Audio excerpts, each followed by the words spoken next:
optimal minimal. At this altitude, I can run flat out for a half mile before my hands start shaking. Can I ask you a personal question?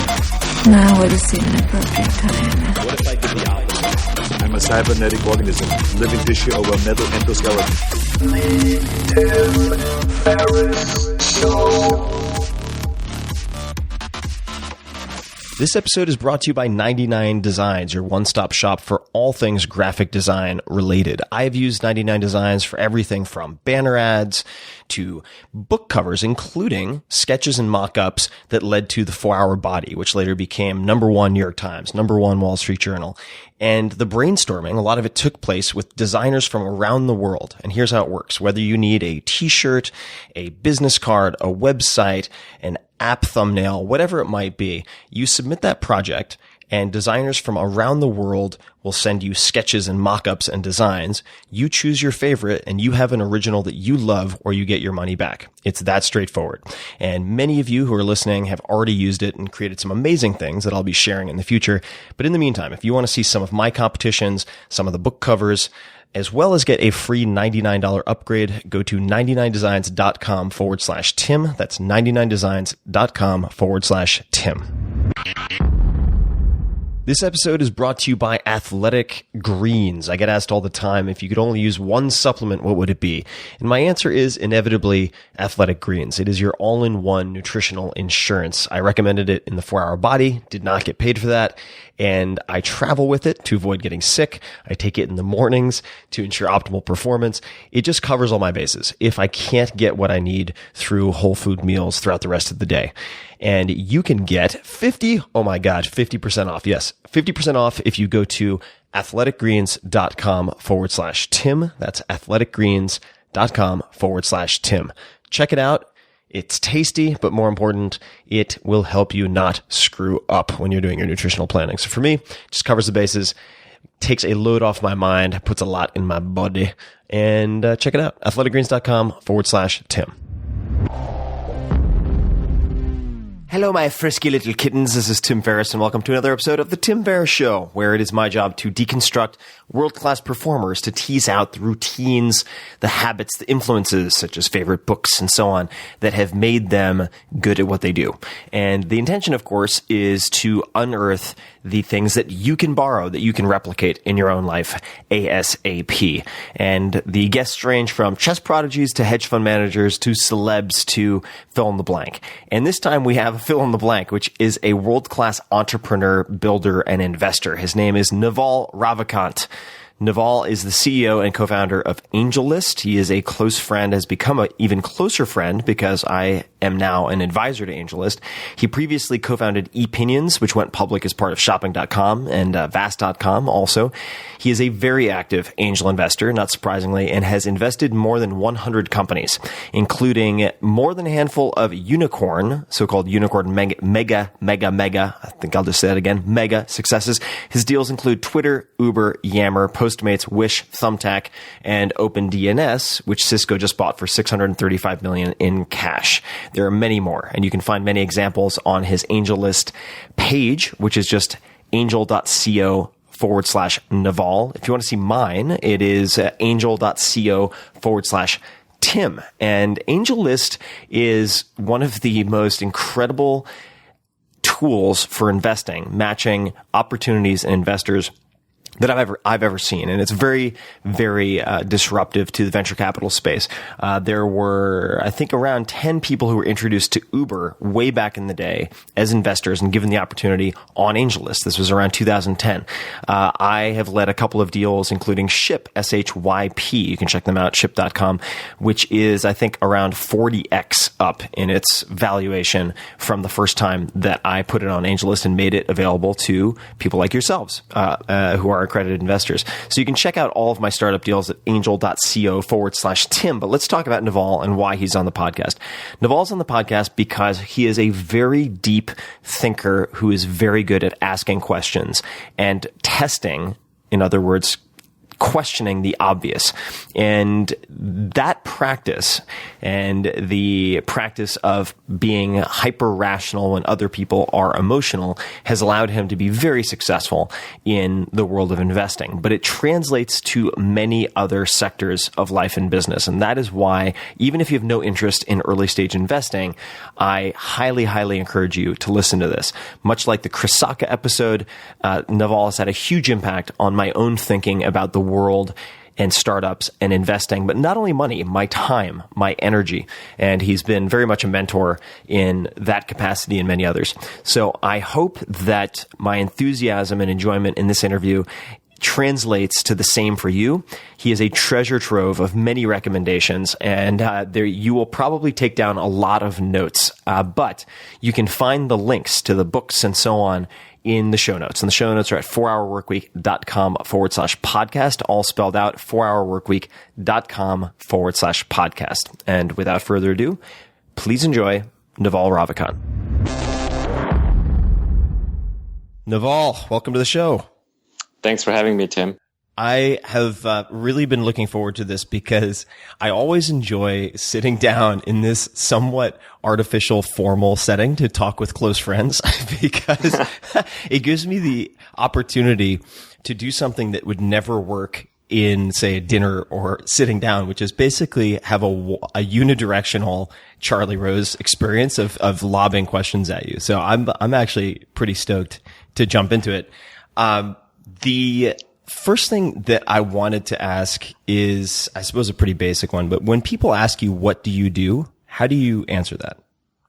Oh, very poorly. I fundamentally, at heart, I'm an entrepreneur. And any day in which I solve the same problem twice in a row, I'm pretty unhappy. So by definition, I like to do something different every day. And I think all humans are sort of meant to do that kind of thing. The idea that we repeat ourselves and we specialize and we pigeonhole ourselves is a modern invention created through specialization of labor in the Industrial Revolution. And hopefully, as more and more people move up Maslow's hierarchy of needs, we're going to be able to define ourselves much more loosely. So that's a good way of dodging your question. Now let me actually answer it. My day job is I am co-founder and CEO of AngelList, which is kind of the world's largest platform for online fundraising and recruiting for startups. We're bringing venture capital online. We have lots of great lead investors, essentially mini micro venture capitalists who can do deals on the platform and allows anyone who is sufficiently wealthy and sophisticated to invest behind them. And we also run a large marketplace for introducing talent to startups, where we have over 10,000 companies recruiting now. We have hundreds of thousands of candidates who are looking to join great startups, and we're making over 10,000 mutual introductions every single week between candidates and startups. So that's kind of my day job. But the reality of what I do on a day-to-day basis is just completely different. Now, I wanted to talk about two seemingly opposed, maybe they're complementary characteristics of yours that I've observed. The first I thought I'd introduce just via a story. So we have a mutual friend who's a salty old Polish trainer who I won't mention by name. And you actually introduced me to him. He does a lot of incredible Olympic lifting. And he is one of the most aggressive, intense human beings I've ever met in my life. And of all of the people that he and I know mutually, he's like, Naval, that guy is intense. That guy is intense.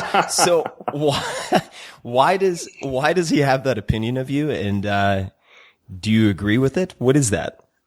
Yeah, it's actually interesting. I think at my core level, I am an extremely intense person, very competitive. I have this huge drive to win. I always want to be right. I usually research the hell out of any topic I get into and learn 80% of it very quickly. And I take nothing at face value. So I'm always kind of questioning and deciding. And when I first met this gentleman who, just like you, he's transformed my life, actually. He's made me healthier and fitter than I've ever been. And I consider him incredibly intense.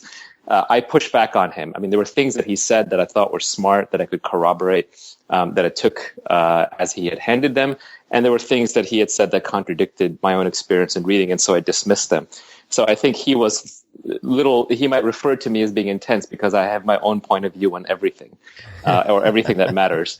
That said, I've probably spent the last half decade of my life, like all of us who are getting a little older, being much more introspective, much more aware of my own foibles, and trying to be a much calmer person, and trying to be less stressed and more happy and more in the moment. And part of that means learning how to control the intensity, dial it up and dial it down. And that's a contradiction that we all deal with, that we all want to be successful people, but we also want to be happy people. And the two of those run in almost diametric opposites to each other. And if you look at all the new wisdom is if you walk into an airport bookstore, you open up Time magazine, it's all about, you must be like Elon Musk or Larry Page. It's all about success, success, success. And because we live in this mythology of anyone can achieve the American dream, if you're not successful, if you're not Tim Ferriss, then you're a loser. And that's terrible. Or if you're Tim Ferriss and you're not Elon Musk, you're also a loser, right? You're also a loser. That's right. There's always someone higher up the stack.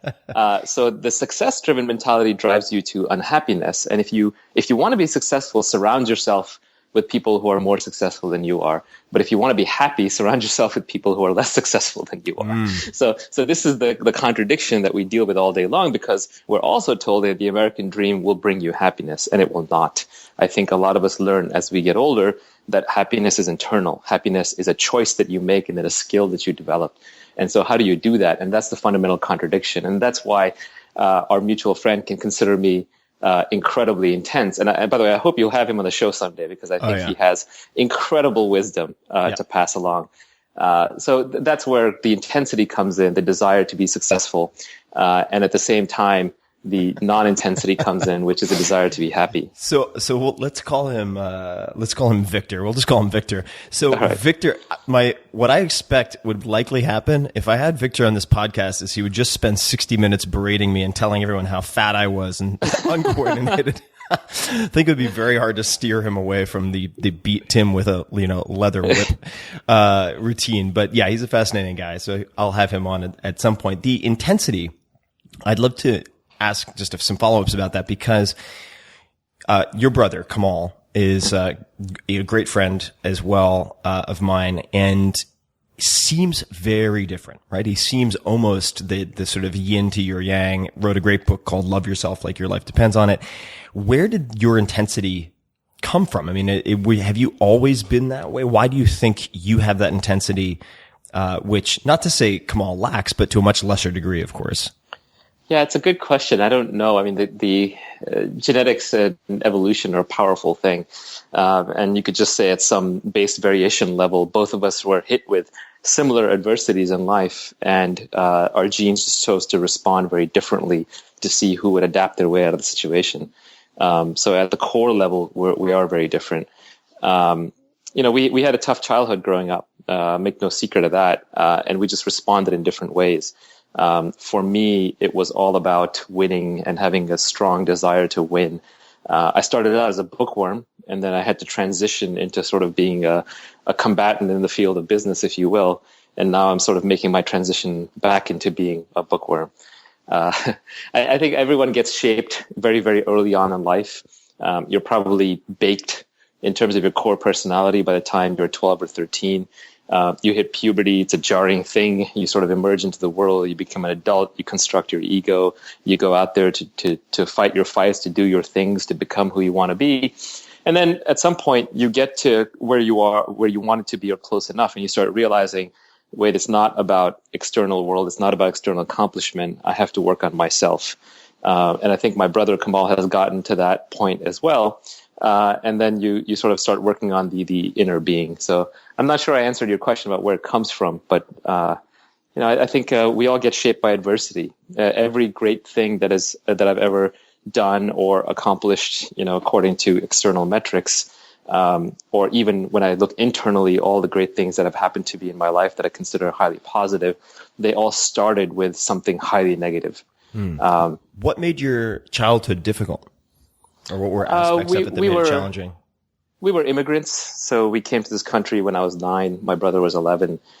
We had very little. My mother raised us as a single mom in a studio apartment. Where did you come from? From India. And she worked a menial job by day, and then she went to school at night. So we were latchkey kids and sort of left to develop and learn on our own. And a lot of growing up was watching the ideal American lifestyle, but sort of from the other side of the window pane with my nose pressed against the glass and saying, yeah, I want that too. And I want that for myself and my kids. So I grew up with a very dark view of the world on the other side of the tracks, and then kind of had to cross over and start trying to fit into, this amazing life that is available to most, but not all Americans. And which part of India did your mother come from or bring you from? And then where did you grow up in the U.S. at that point? So we came from Delhi, which is the capital of India. And here we landed in Queens, New York. And we grew up in Queens Village and Jamaica, Kew Gardens. We moved around a lot. We probably lived in 9 or 10 different places in the course of 9 years. Wow. And you mentioned combatant. I think that you're a very, very good strategist and combatant when need be. And coming back to the intensity, I'd never thought of it this way, but you never hesitate to say what's on your mind. And so I could see how that would be interpreted by a lot of people who are used to sort of polite, nod conversation. I remember when you and I were both invited to a dinner and there were a lot of people neither of us had really met before around, and we were standing in a group of a couple of people, and I walked up and I had a pretty unusual get up on. I had this like turquoise long sleeve shirt, which I'd never wore. I don't know if you remember this. And some jeans on, and then these like brown, unusual looking dress shoes, kind of look like bowler shoes. And you were like, wow, you look like a gay banker. And then this woman that neither of us had ever met started defending me, and I was like, oh God, here we go. Yeah, the honesty thing is a core foundational value, right? Yeah. Now, in fairness, I totally did. Yeah. Well, I think so I have a couple of core foundational values, and they're not things that I explicitly developed. They're just sort of, you can look back after the fact and say, oh yeah, I won't compromise on those things. But now I realize how important honesty is. And I learned that from a couple of different places. One is when I grew up, I wanted to be a physicist. And I idolized Richard Feynman. I read everything by him, technical and non-technical, that I could get my hands on. And he said, you must never, ever fool yourself, and you are the easiest person to fool. So that was the physics grounding is very important, because physics, you have to speak truth. You don't compromise. You don't negotiate with people. You don't try and make them feel better, because if your equation is wrong, it just won't work, whatever you're doing. So I think the science background is important in that. A second is growing up in New York. I grew up around some really rough and tumble kids, some of who were actually in the Russian mob. And I once had an encounter where I watched one of them threaten to kill the other. And the would-be victim, went and hid. And then finally he let the aggressor into his house after the aggressor promised him, no, I'm not going to kill you. Their honesty was such a strong virtue between them that even when they were ready to kill each other, they would take each other's word for things. It sort of went above everything. And even though it was honesty in a mob context, I realized like how important that is in relationships. And then as I get older in life, I realized that a lot of happiness is just being present. And whether you get this out of Buddhism or cognitive therapy or drugs or wherever, you realize that to live in the present moment is the highest calling. It's the source of all happiness. And when you're not honest with somebody else, or when you even withhold something in your mind, what you've done is you've created a second thought process. You've created a second thread in your head that then has to stay active, keeping track of what you've said versus what you're really thinking. And that takes you out of the moment, and it brings you unhappiness over time. You will not realize it at that moment itself, but it will create stress and distraction. So if you really want to be happy, you have to be present. And one of the core tenets of being present is to be completely honest at all times. There is a great short book that had a huge impact on me on this topic called Lying by Sam Harris, which was just phenomenal because it explored the impact not just of lying in the way that most people think of it, but generalized deceit or even white lies that are intended to protect people. And just to come back to Feynman also, Feynman is a character and a thinker who I've long idolized in many ways. Surely You Must Be Joking, Mr. Feynman, is one of my favorite books. And even for non-technical people, I think he's someone worth exploring. And if you're not the reading type, you could just search for a video. I think it was done on Nova ages ago called The Joy of Finding Things Out, which is it gives you such a taste of Feynman and the way that he not only, I think, questioned the so-called obvious or best practices, but also explored being a polymath, right? I mean, even though he was a world-class physicist, he was also an amateur safecracker and pickup artist and musician, in other ways. Really fascinating guy. It seems like you have scratched your own itch in a lot of respects, right? With whether it was venture hacks, like you had a pain point and you wanted to help other people understand what can be a very opaque black box, which is venture capital and so on. And so you provided these how-to articles and so on that you would have liked to have had, right? And it seems like does AngelList serve a similar function? I mean, how did AngelList come about? Yeah, so it's exactly that, which is basically self-actualizing, creating the product that you want. So the initial problem was entrepreneurs go out and raise money. It's complete black box. Nobody knows what to do. They do the most important negotiation of their life, which is the initial term sheet or initial deal with a venture capitalist, and they have no information. So they need that information. Boy, I wish I'd had that information. And that's where venture hacks came from. And then AngelList was, well, okay, that's how you negotiate a term sheet. How do I get a term sheet? How do I find investors in the first place? And for that, we built a product. And then a few years into AngelList development, it became very clear that the biggest problem in this environment is not how do I raise capital? It's how do I get help building my business? How do I find great individuals to help me? And how do I recruit great talent? So we created both our syndicates product, where you, of course, are one of our top leaders who invest in companies, as well as we created our jobs product, which helps companies find great engineers. At the end of the day, we stand for founders. We stand for underdogs. And, it's funny, you asked me at the beginning, how do I describe what I do? I said, I'm an entrepreneur. And in the back of my mind, what AngelList does is it helps founders fund other founders. And on the recruiting side, it helps founders recruit and find other founders. And in fact, when I look inside AngelList itself, the company is only 30 people.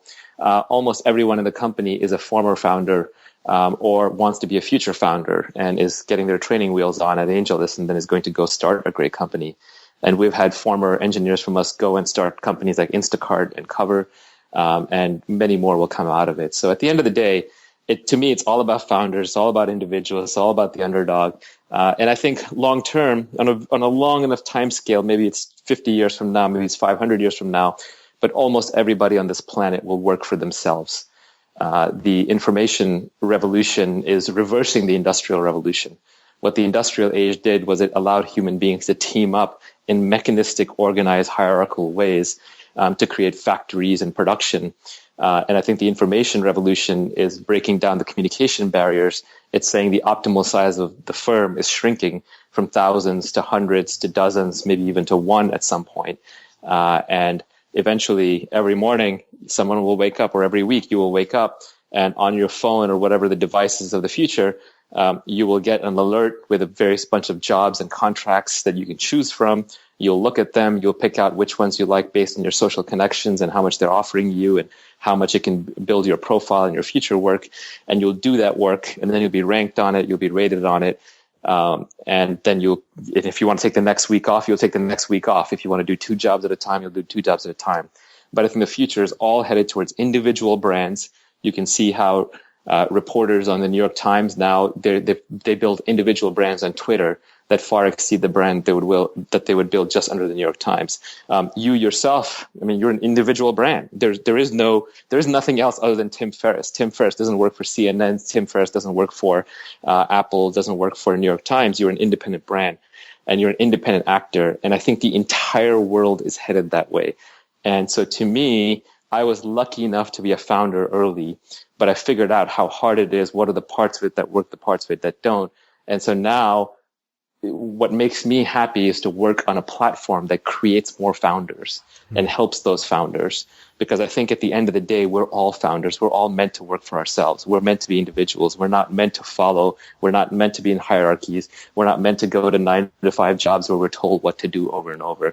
And the sooner we get off the grid and self-actualize and become free, the better off all of humanity is. Now, I think people could also look at being a founder as just being a creator, right? And I think there's in my mind at least, the misconception that you find yourself, whereas I think that a more constructive way or actionable way of looking at it is creating yourself, right? Day by day, habit by habit, decision by decision. It's not some needle in a haystack that you have to, go into the jungle and take drugs to find, although that's a separate conversation. But, let's talk about founders for a second, but in the startup context. Mm-hmm. One of the more common questions that people ask successful VCs or investors is, what do you look for in a founder? So I'm just going to ask you that. Like, what are the things that you look for in founders, or the red flags that disqualify an investment or a founder? Yeah. So number one, intelligence.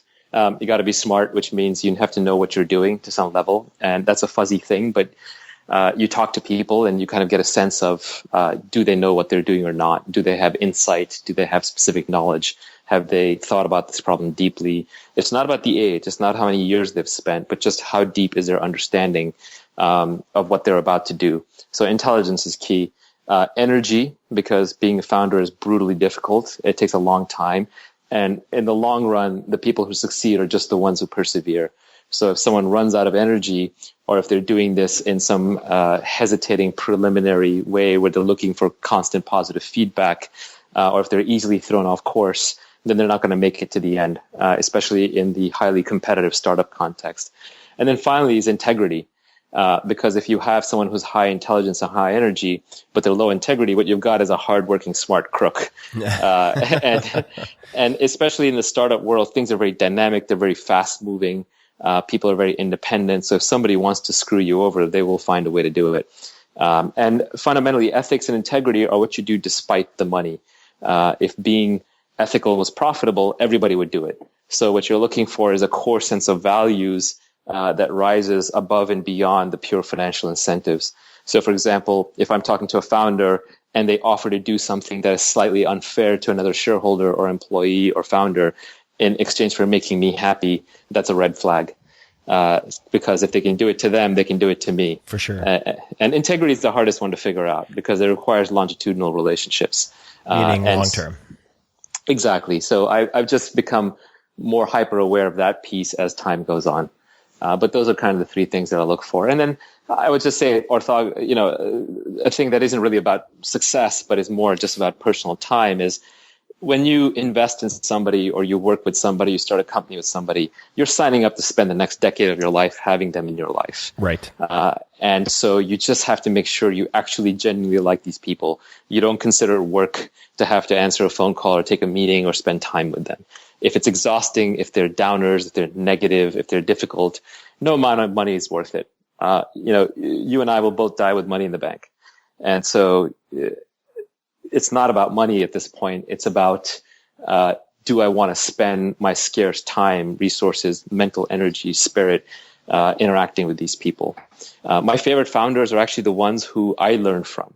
So every time they call me up because they need help with something, I jump on it because I know that walking around the block with them for an hour, I'm going to walk out much smarter. Who are some that come to mind just offhand, recognizing that there are many others you could name? Oh, there are tons. But just to give you a very recent example, there are these two basically kids, Corey and Michael, who started this company called One, which now runs a product called After School. And they're young. I think Corey was 19 when they started the company. He might have been 17. How do you spell One? It's just O-N-E. That was the name of the company, but they have different products. And Michael Callahan is his co-founder. And these guys are just brilliant. They're young, they're kids, but the level at which they think about the depth that they put into social products is absolutely mind-blowing. Another one is Ryan Breslow. I recently invested in his company, started a company called Bolt. which does stuff in the financial payment space. This founder has assembled a crack team of engineers out of Square and Twitter and Stripe, and he's done very little so far. He's a very young guy. And then when I asked to invest in his company, or I was getting to know him, he reference checked the heck out of me, at every step of the way. Very professional, very quick, very thorough. But he did more diligence on me than I did on him. How did he do that without being a pain in the ass to people you know? Because I know people, for instance, there are entrepreneurs I shall not name who try to pitch me, and they have like 30 people. They just bombard 30 of my friends to try to get to me, and it's a complete turnoff if they're just using kind of brute force. How did he do it the right way?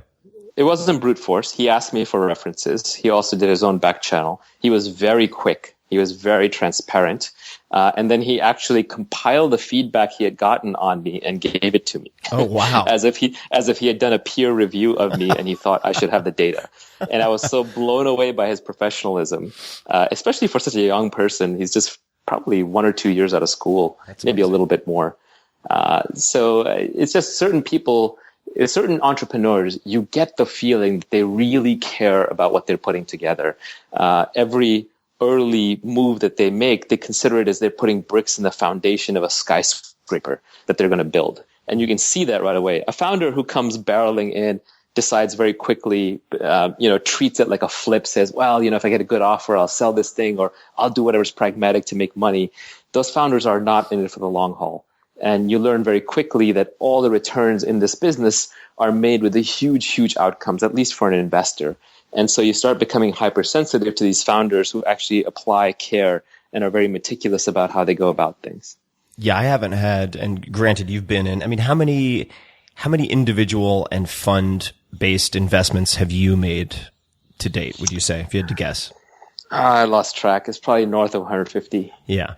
And you have a lot more experience than I do, of course, but I haven't had, I don't think, a single good outcome from any company led by a founder who was like, well, if the wind blows this way, then this. If the wind blows that way, then that. They've always had a very clear vision of some type or some type of true north. That's right. Yeah. Yeah. In this industry, you get paid for being right when everybody else is wrong.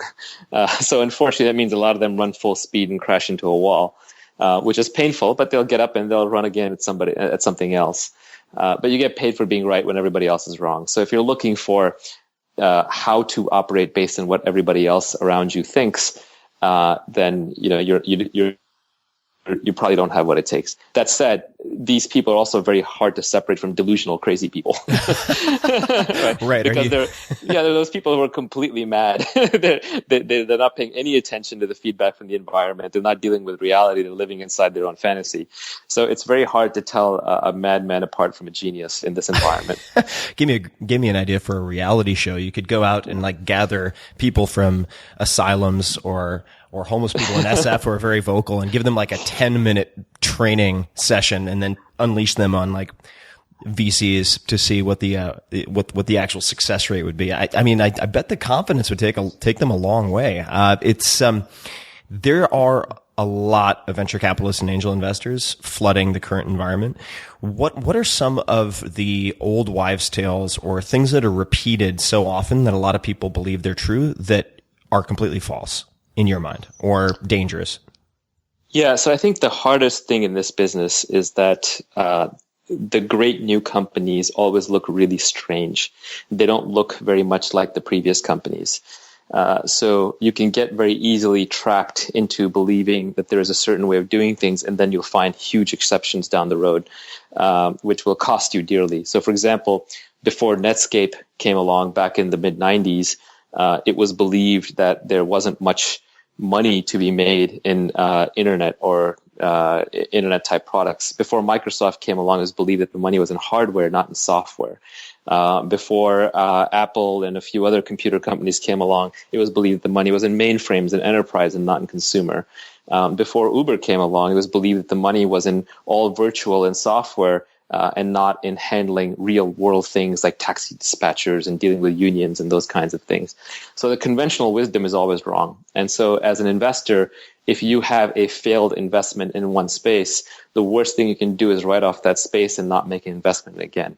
For example, Sequoia Capital, who's one of the best investors on the planet, they were investors in Webvan, which was the failed grocery delivery service in the late 90s that blew up very badly. They skipped Instacart, or what did they?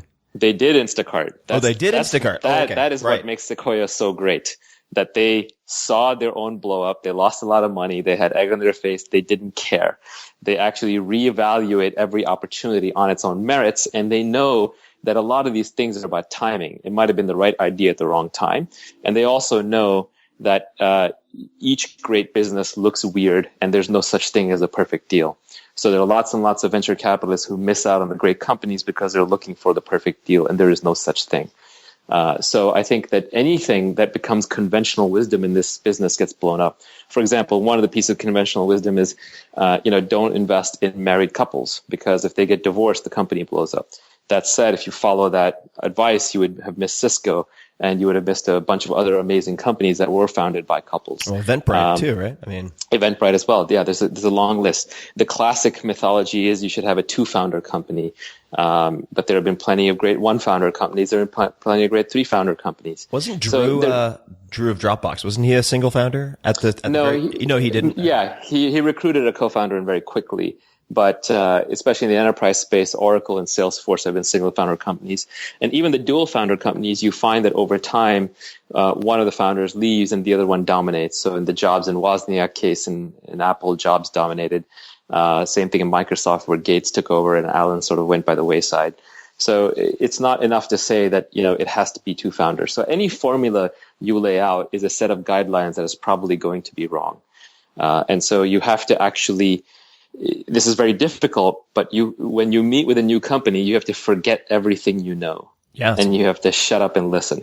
The Instacart example with Sequoia is really impressive to me. Now, I don't know if it was handled by the same partners. So who knows? I have no idea. But the nature of cognitive biases and, for instance, anchoring is something I've been thinking a lot about, where I'm not kind of by disposition or expertise a very good public markets guy, like trading stocks. I make bad decisions. I get emotional, or I peg, for instance, a recent high per share price to a stock, and then I've made this mistake where I'm like, well, when it gets up to X, then I'll sell. But generally speaking, not a smart idea, right? Because you've sort of pegged and anchored this point that just has no basis. The stock you can't train the stock like I'm trying to train my puppy who's sitting next to me chewing on a marrow bone. Like, it doesn't work that way.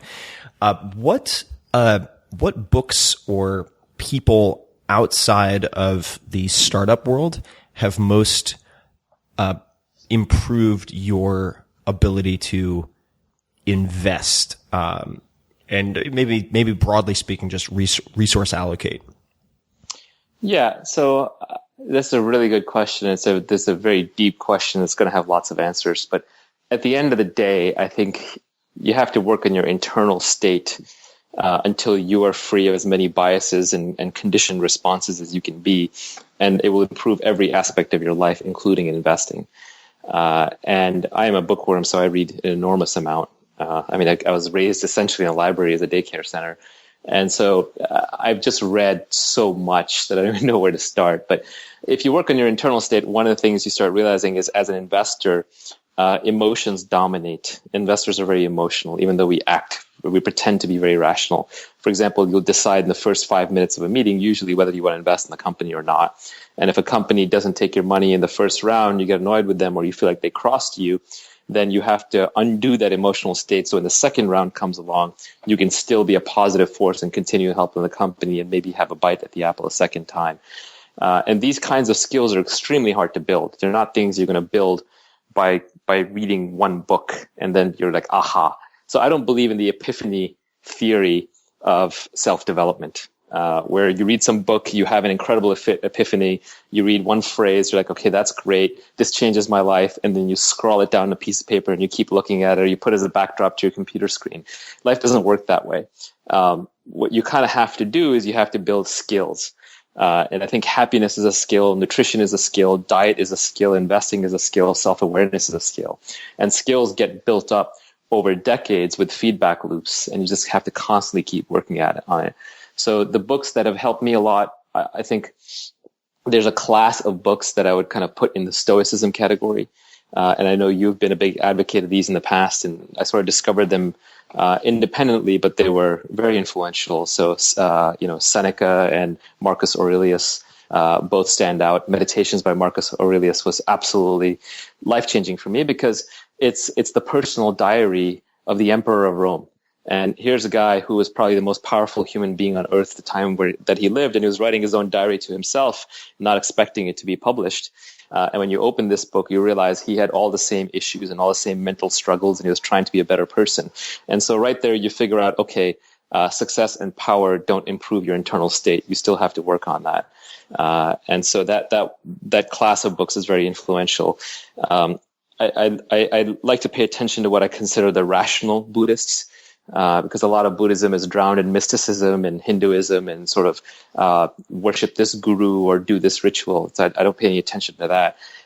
But I pay a lot of attention to what I consider rational Buddhists, where they can make the case very intelligently with reasoning along the way as to how you should train your mind to work or how you should observe your mind. Sam Harris, who you mentioned earlier, is great. Jiddu Krishnamurti, who's a lesser well-known guy, but an Indian philosopher who lived turn of the last century, is extremely influential to me. He's an uncompromising, very direct person who basically tells you to look at your own mind at all times. And so I've been hugely influenced by him. Probably the best book of his that I like is one called The Book of Life, which is sort of excerpts from his various speeches and books that are stitched together. Oddly enough, Bruce Lee wrote some great philosophy. Definitely. And Striking Thoughts is a book that is a good summary of some of his philosophy. But I could go on and on and on. I mean, you have to read hundreds of these things, literally. Blogs. The blogs are, I feel, an underappreciated resource. We're now in a day and age of Twitter and Facebook. We're getting sort of bite-sized, pithy wisdom that's really hard to absorb. And books are very difficult to read as a modern person because we've been trained. We've got two contradictory pieces of training. One is our attention span has gone through the floor because we're hit with so much information all the time that we want to skip, summarize, skip. We want to get to the TLDR, cut to the chase, too long, didn't read. What's the 140 character version? What's the Instagram version? On the other hand, we're also taught from a young age that books are something you finish. Books are something that are sacred, that you treat books as when you go to school and you're assigned to read a book, you have to finish the book. So over time, we forget how to read books, or we get in this contradiction where everyone I know is stuck on some book. Everyone is stuck on some books. I'm sure you're stuck on some book right now. It's like page 332. You can't go on any further, but you know you should finish the book. So what do? You give up reading books for a while. Your Kindle or your iPad or whatever you use, or even your paper book, is in a stuck state. And that for me was a tragedy because I grew up on books, and then I switched to blogs, and then I switched to Twitter and Facebook, and then I realized I wasn't actually learning anything. I was just taking in little dopamine snacks all day long. I was getting my little 140 character burst of dopamine, and then I'd retweet, and then I'd see who retweeted my tweet, then I get into an argument on Twitter, and it's a fun, wonderful thing, but it's a game that I was playing. I wasn't actually learning anything. Usually with Startup L. Jackson is Startup L. Jackson, great character on Twitter. I realized I have to go back to reading books because when you're talking about solving old problems, the older the problem, the older the solution. So if you're trying to learn how to drive a car or fly a plane, absolutely, you should read something written in the modern age because this problem was created in the modern age. The solution is created in the modern age. But if you're talking about an old problem, like how to, generally keep your body healthy, how to stay calm and peaceful of mind, what kinds of value systems are good, how should you raise a family, these kinds of things, the older solutions are probably better. And they withstood the test of time. Any book that survived for 2,000 years has been filtered through a lot of people. Now, it may have some stuff in it that we now know to be true, but the general principles are more likely to be correct. So if I want to learn the theory of evolution, which I kind of use as my binding principle whenever I'm trying to explain any human action, people read all kinds of blog posts and tweets on evolution. Everyone has a loose understanding of how evolution works, but how many have actually read The Origin of the Species. I mean, you can get it for $5 on Kindle, and it's a very easy read. It's not a difficult read. And you can read the actual source, and you can see the source of the brilliance, and you can see how Darwin came up with stuff back then that we're still trying to figure out, or statements he made that we're still trying to prove out. But there's very little that's incorrect in that book, and it is a source book. So I wanted to get back into reading these source books. And I knew it was a very hard problem because my brain had now been trained to spend time on Facebook and Twitter and these other bite-sized pieces. So what I did was I came up with this hack where I started treating books as throwaway blog posts or as bite-sized tweets or Facebook posts. And I felt no obligation to finish any book. So now anytime someone mentions a book to me, I buy it. At any given time, I'm reading somewhere between 10 and 20 books. I'm flipping through them. So I'll skip. If the book is getting a little boring, I'll skip ahead. Sometimes I'll start reading a book in the middle because some paragraph caught my eye, and I'll just continue from there. And I feel no obligation whatsoever to finish the book. If at some point I decide the book is boring, or if it's got pieces of it that are incorrect, so now I can't trust the rest of the information in there, I just delete it. And I don't remember them at all. So I treat books now as other people might treat throwaway light pieces of information on the web. And all of a sudden, books are back into my reading library. Right. And that's great because there's a lot of ancient wisdom in there. And you mentioned blogs being potentially a source of good information. Are there 2 or 3 blogs that you have particularly liked or do particularly like that you could recommend to people? Yeah, so blogs are great because now all of a sudden you have some incredibly smart people who before may have had niche audiences or may not have, their full-time job is not to be a writer. So they have a voice now. And the reality is books are long because that's the size you need to justify printing up cutting up a tree and printing a physical object and sending it to a bookshelf. When reality, a lot of the wisdom in these books can be encapsulated in a few pages. But you can't charge somebody $20 retail for a couple of pages of info. So I feel like blogs are actually a very efficient source of information. And there's some absolutely brilliant people out there that you should take advantage of. Now, the problem is if you read enough information on the internet or in books, it all cancels to zero. and you have a lot more facts, but you don't have much more wisdom. So you do have to be careful what sources you get information from. So one of the criteria I use, if somebody is a deep expert and they're talking about things, but then they start making errors in rationality or judgment or clear biases start showing through, then I basically put that blog or I put that book down because now I can't trust what they're saying. You put it on probationary period. Essentially, because you have to filter the information that comes at you. For example, you could read news articles all day long, and all that would end up happening is you would end up a hyper-stressed, anxious individual, and you wouldn't even know why.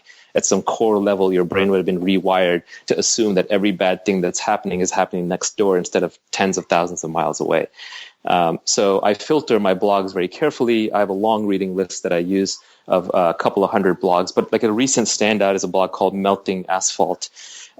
It's written by a guy named Kevin Simler out of New York. I've never met him, but I read his blog and it was mind-blowing. He just really digs deep into all these topics that we take for granted. He figures out an orthogonal viewpoint on it. He makes some nice observations, but very often he'll end with questions or no conclusions. He'll just sort of meander off. What types of topics does he explore? He'll talk about like how the brain works, how human cognition works. He'll go into topics like why do we dance? Basic economics theory leading to bad outcomes. I just highly recommend reading it for anyone who's intellectually and scientifically curious. And what I like about it is that a lot of times he doesn't feel the need to wrap up with a conclusion. Right. It's very clear that he's exploring the space and learning. Like for example, your blog is great for what I consider sort of these quick one-off hacks, or you're great at the surprise, the twist, right? Tim's going to tell you how to peel a hard-boiled egg like instantly. Right. By the way, I blew up one on my kitchen counter and had yolk everywhere. Yeah. Sometimes if it's soft-boiled, not a good idea. That was my learning there. So everyone has their style, but your style is very much you have to have a conclusion. I have not seen a Tim Ferriss blog post that does not lead to an actionable conclusion because you've built your brand around being a fast learner lifestyle hacker. I feel like if I go into Tim's blog, the promise that I get is I can get 98% of the benefit by doing 2% of the work, which is very seductive.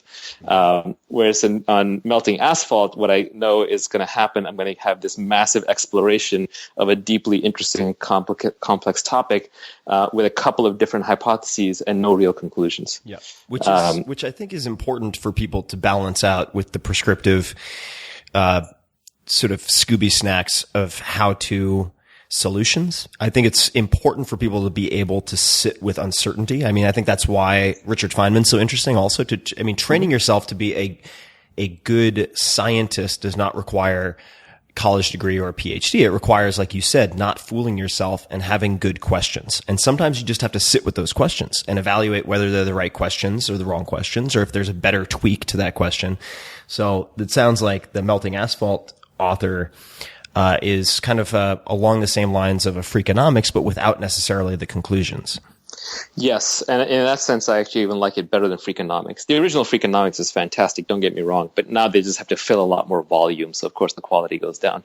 But it's still, Freakonomics is still great. Another one is, you introduced me to this guy. He's a childhood hero of mine growing up, Scott Adams. Yeah. He's the creator of Dilbert. And he's completely self-made. And he put together Dilbert through a combination of business judgment and hypnotic techniques that he learned, and writing techniques and public speaking techniques. And he's very transparent about it. And so he has a blog, the Dilbert blog, or the Scott Adams blog. I forget the exact name, but it has some absolutely brilliant posts. And of course, like with anyone who is trying to figure the world out from scratch, and is an orthogonal thinker, he's going to have some things that are completely wrong or very controversial. So he gets some flack over that. But there's some complete genius in there. He has a particular article, a particular blog post called "The Day You Became a Better Writer."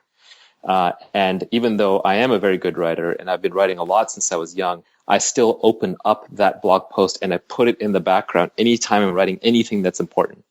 It's that good. Yeah. I use it as my basic template for how to write well. And even think about the title, "The Day You Became a Better Writer." It's such a powerful title. Absolutely. And so he teaches you in one small blog post the importance of surprise, the importance of headlines, the importance of being brief and direct and not using adjectives and adverbs, and using the active voice and not the passive voice, et cetera, et cetera.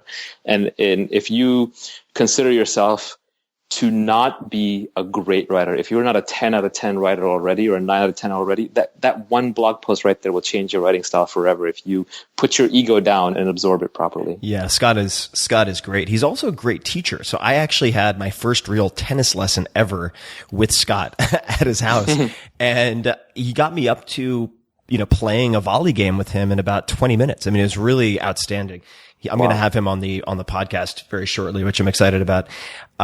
Let me switch gears just a little bit and ask you a couple of rapid fire questions. Doesn't mean your answers have to be rapid fire, but I'll just throw out a couple to add some color and sort of connective tissue to what we're talking about. What are some of your biggest successes in the investing world?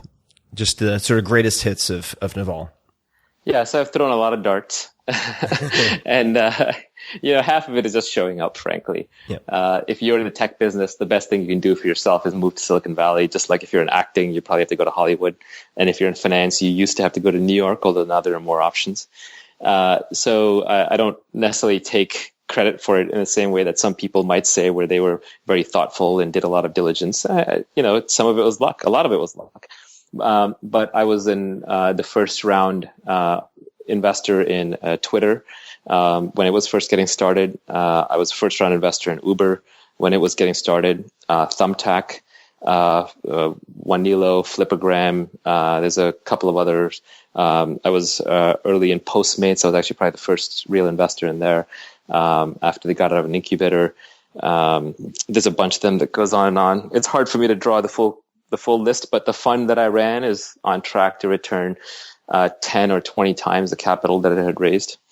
And my individual portfolio is up by, dozens of times. Congratulations. Once again, what about dumb luck? Well, let's talk about dumb luck on the flip side. So what are some of the biggest misses, like deals you've passed on? Your anti-portfolio. I think is it Sequoia that has that, or Excel? I think Bessemer pioneered it, but it's a nice thing to do, which is to keep yourself intellectually honest. Warren Buffett also pioneered it in a sense, in that he goes on record at the annual meetings and talks about their biggest mistakes from the previous year. And then he'll literally look at the previous annual meeting, what he talked about, and he'll go through and he'll talk about what he said that was wrong. So to some extent, he does these annual meetings just to keep himself intellectually honest. And in terms of biggest mistakes, I passed on Twilio very early on, and Jeff Lawson, the founder, is a great founder, and he gave me every chance to invest. I passed on Pinterest. Ben Silberman gave me every chance to invest. I was sitting in bed next to my, at the time, fiance. I thought you were going to say next to bed. I was like, next to bed. I was like, wow. Yeah, exactly. We were that close. No. Sorry, Ben. No insinuation implied. Nothing implied. I was sitting in bed next to my fiance, and Ben we'd helped him a little bit with AngelList, although not a lot. We were just getting started. And he was raising money from Pinterest, and I saw the numbers go up month to month to month, and I had a chance to invest the first time, the second time, third time. And he kept offering it to me, and I was sitting in bed next to my fiance, and she was obsessively using Pinterest. And she said, I think you should do this. And I was like, I don't get it. It's images, it's like flickery. Who's going to use this? How is this going to make money? And so I passed on that. But I've got lots of stupid ones like that. I could have been an advisor to YouTube in the early days. I helped them out, but I didn't take any stock, even though they were kind enough to offer it. There's lots and lots of misses. Square, I could have done the first round. I just thought it was too expensive. Even Twitter, where I did my piece, I did a much smaller piece than I was allocated just because I thought it was too expensive. Yeah, I did the same thing. In like 2009, I was like, this is never going to work out, but whatever. Put some money in. The rule, you mentioned Warren Buffett. So Warren Buffett often talks about, the two rules of investing. Rule number 1, don't lose money. Rule number 2, pay attention to rule number 1, or something along those lines. When you've made investments, that in retrospect, you look back on, you're like, I knew it. I shouldn't have done that deal.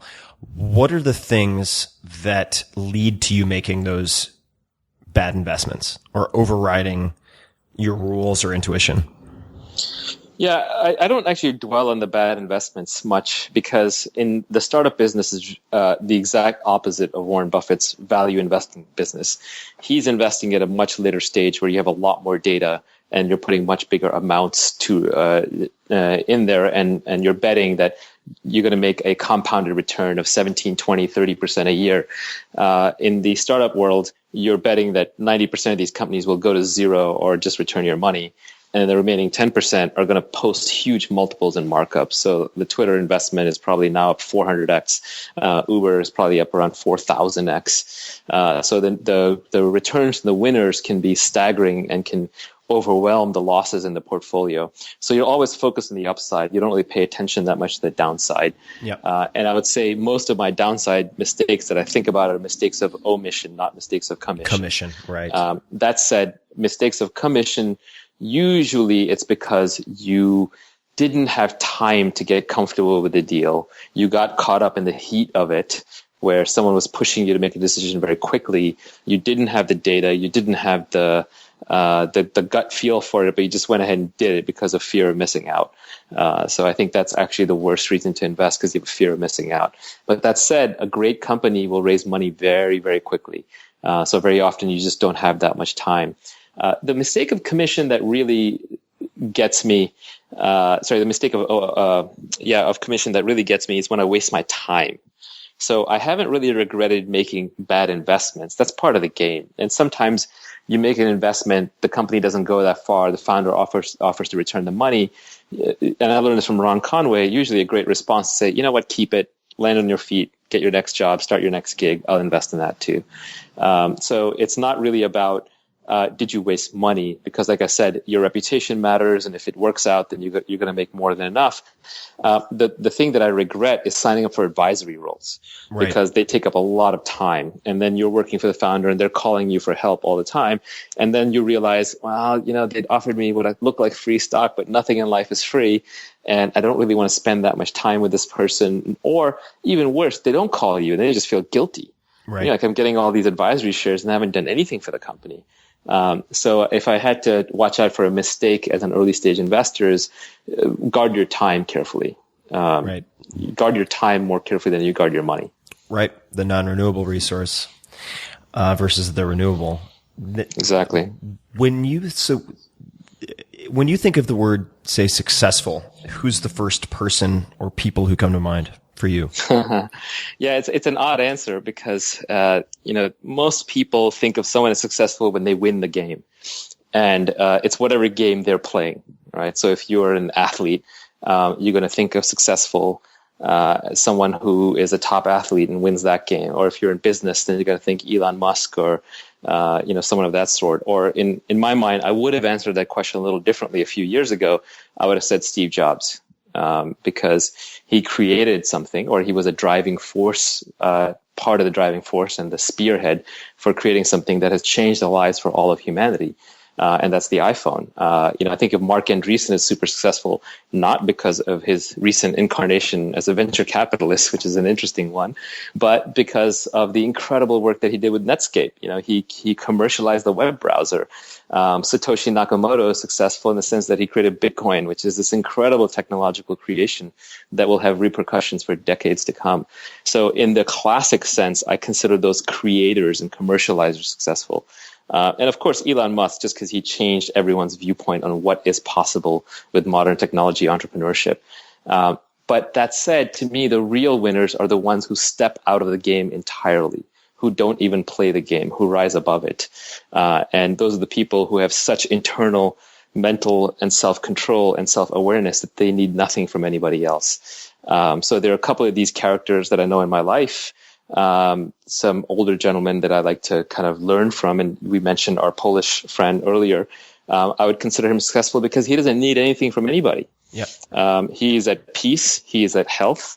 And whether he makes more money or less money, or whether the next person over from him does better or worse than him, has no effect on his mental state and bearing. And historically, I would say that the legendary Buddha or Krishnamurti, whose stuff that I like reading, they are successful, quote unquote, in the sense that they step out of the game entirely. Winning or losing does not matter to them.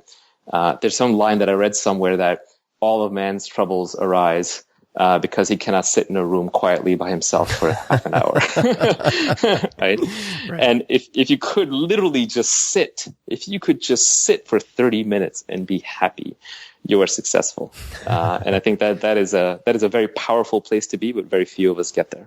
Do you have a current meditative practice?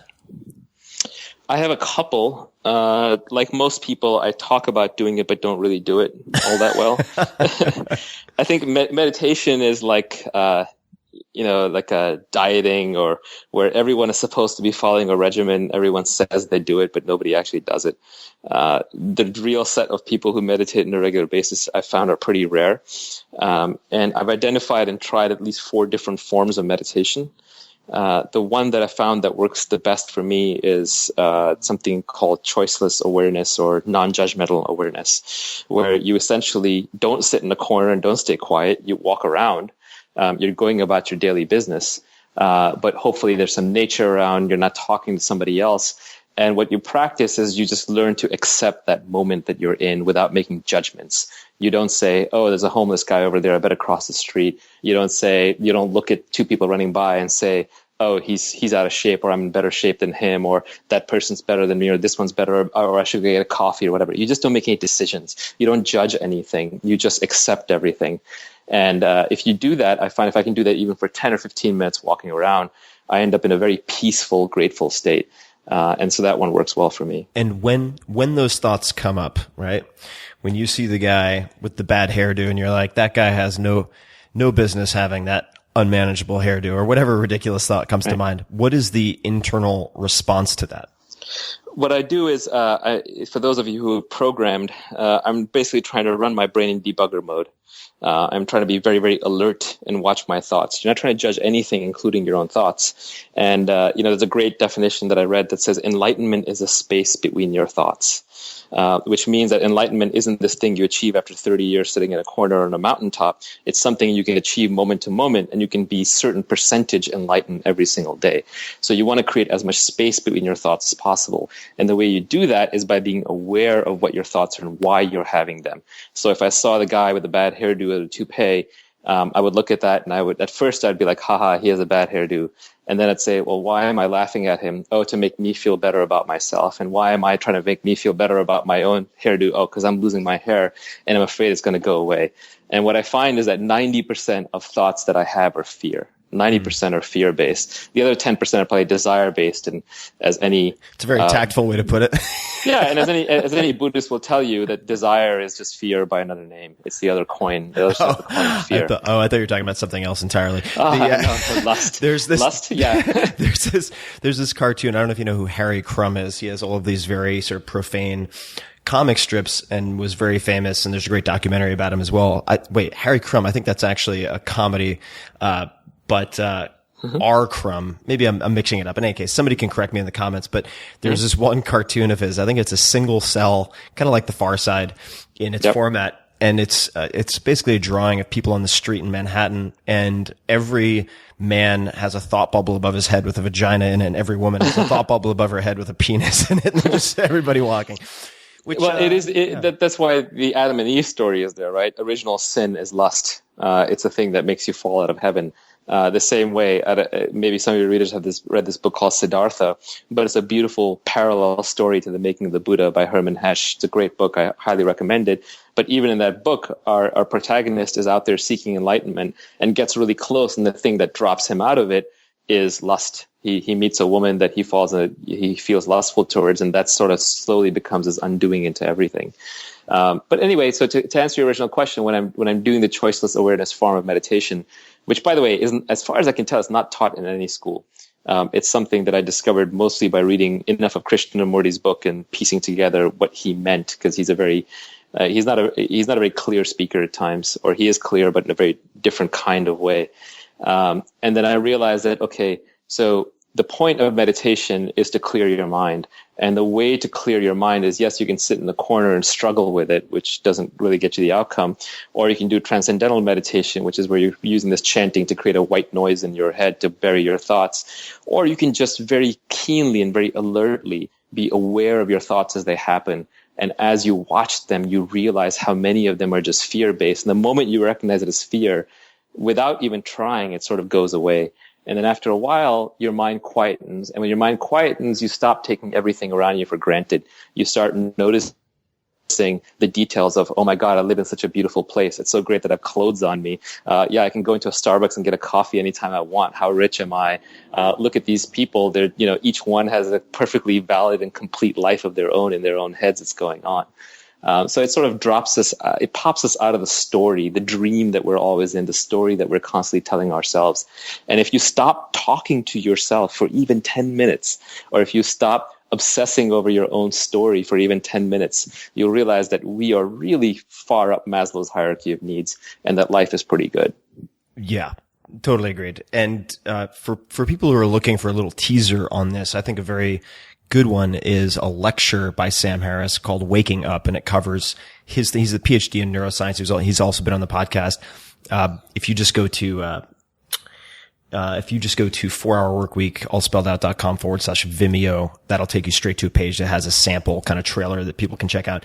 Robert Crumb was the name of the cartoonist, just as a side note for people who are interested. He was very fond of women with thick legs, and also fond of drawing weird, like, electrical instruments. In any case, somebody to check out. What is a bad habit that you're working to overcome right now? Very good question. So this is something that I learned through our Polish trainer friend, Victor, currently Victor. Habits are everything. Everything. I think that we are trained in habits from when we were children, including potty training and when to cry and when not to, and how to smile and when not to. And all of these things become habits. These are all behaviors that we learn and that we then integrate into ourselves.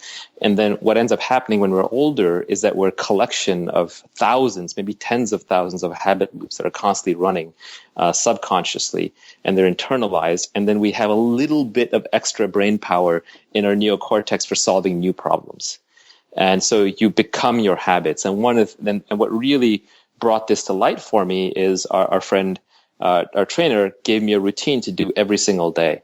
And before that, I had never worked out every single day. And it's a light workout. It's not tough on your body, but I did this workout every single day, and I realized just the incredible, astonishing transformation that it had upon me, both physically and mentally, because I think to have peace of mind, you have to have peace of body first. So that taught me the power of habits. And after that, I started realizing that it's all about habits. So at any given time now, within a 6-month period, I'm either trying to pick up a good habit or I'm discarding a previously bad habit. And it takes time. So for example, if someone says, I want to be fit, I want to be healthy, but right now I'm out of shape and I'm fat. Well, nothing is going to work for you in 3 months. It's going to be sustainable. It's going to be a 10-year journey, at least. And in the 10-year journey, what you're going to do is every 6 months or every 3 months, depending on how fast you can do it, you're going to break bad habits and you're going to replace them, or you're going to pick up good habits. So I think it is all about habits. There is nothing else. So I was just going to add some color to what you said. So for those people who are curious, the morning routine it's basically a mobility movement practice. It's not intended to give you a big burn or anything like that. And you're basically taking your joints to the end range of movement. And I think what's very unique about it also, and this is ties into the Laird Hamilton pool training and so on that was in a previous episode, is that you're controlling your breathing in a very particular way and holding your breath at certain moments. And I think that has a lot to do with the kind of present state value of that routine. But, that's just one man's opinion. Furthermore, I'd like to just add, and since you're always so, forthcoming in a valuable way with pushing back, I'm going to push back a little bit, or maybe just revise from my mind what you said about the 3 months versus 10 years. So if you're fat, you can make a tremendous, I think that people underestimate what can be done in a short period of time. But they underestimate how quickly they can fall back into bad habits. Yes, Does that make sense? That's absolutely right. Yeah. So it's a long-term project. Because it's not a diet. It's a way of eating, for instance, that's required to keep you from not being fat in the future, right? But you can lose, say, 20 pounds in a month and do it surprisingly easily. But like you said, you have to sort of keep track of those habits. And I think measurement is a really great way to concretize. That's probably not a word. Make concrete. That was a little Don King. These types of changes. The Power of Habit by Duhigg is actually a very good book on this type of thing as well. Yeah, so basically, like examples of habits I've picked up in the last 12 months, or I'm still working on. I'm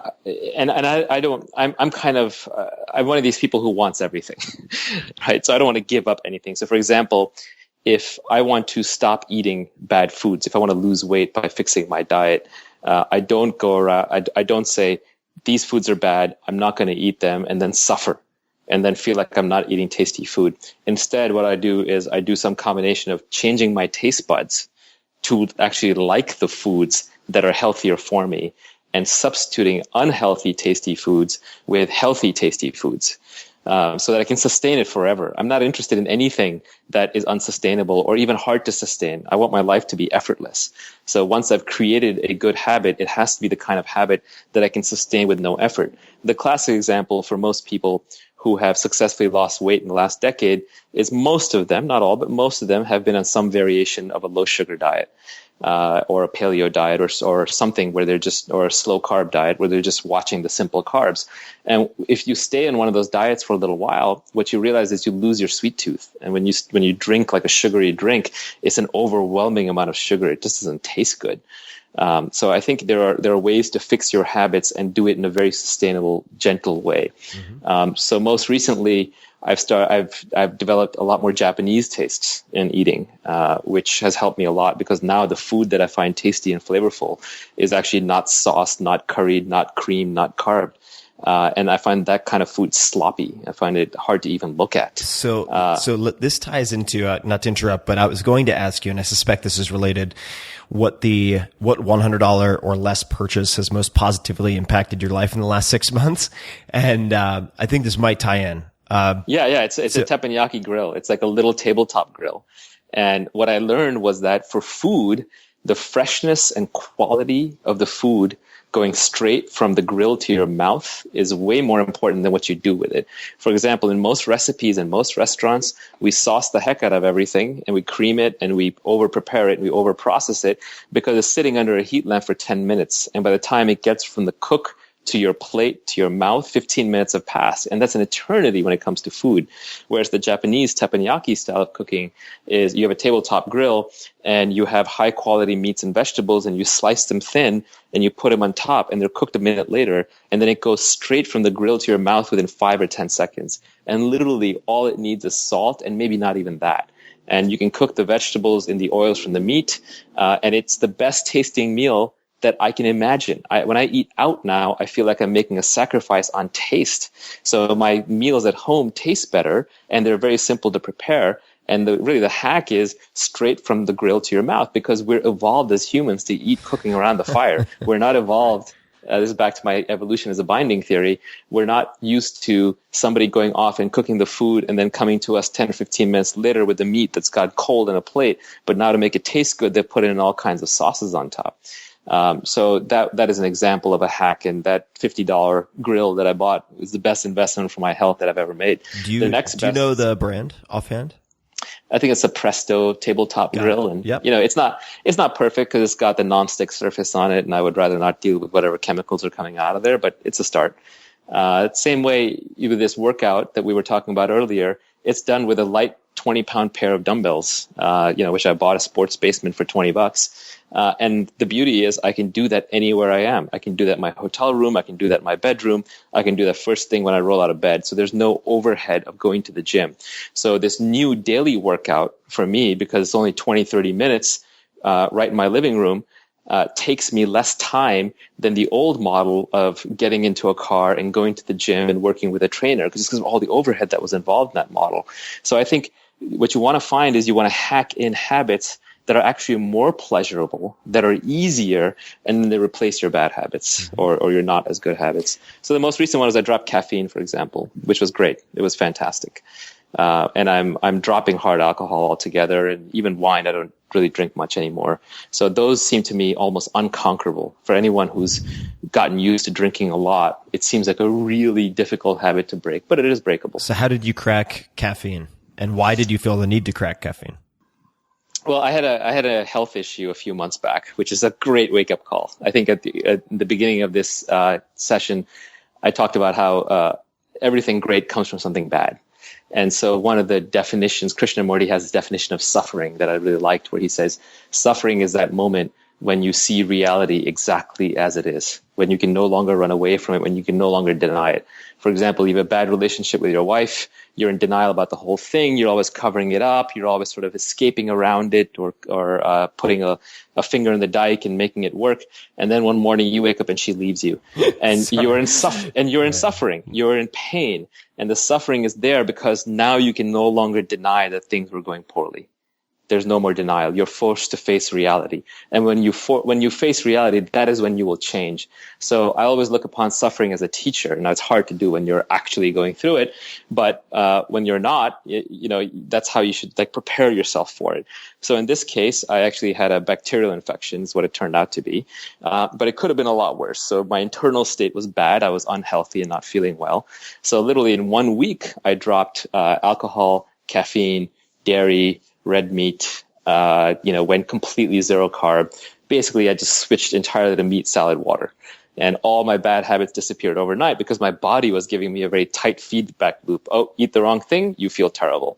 And so that was a gift because when I'm 41, my body turns around and tells me, this is how you need to eat to be healthy. And if I ate perfectly, then the symptoms were a lot less worse. Now, it was a bacterial issue. Antibiotics killed it.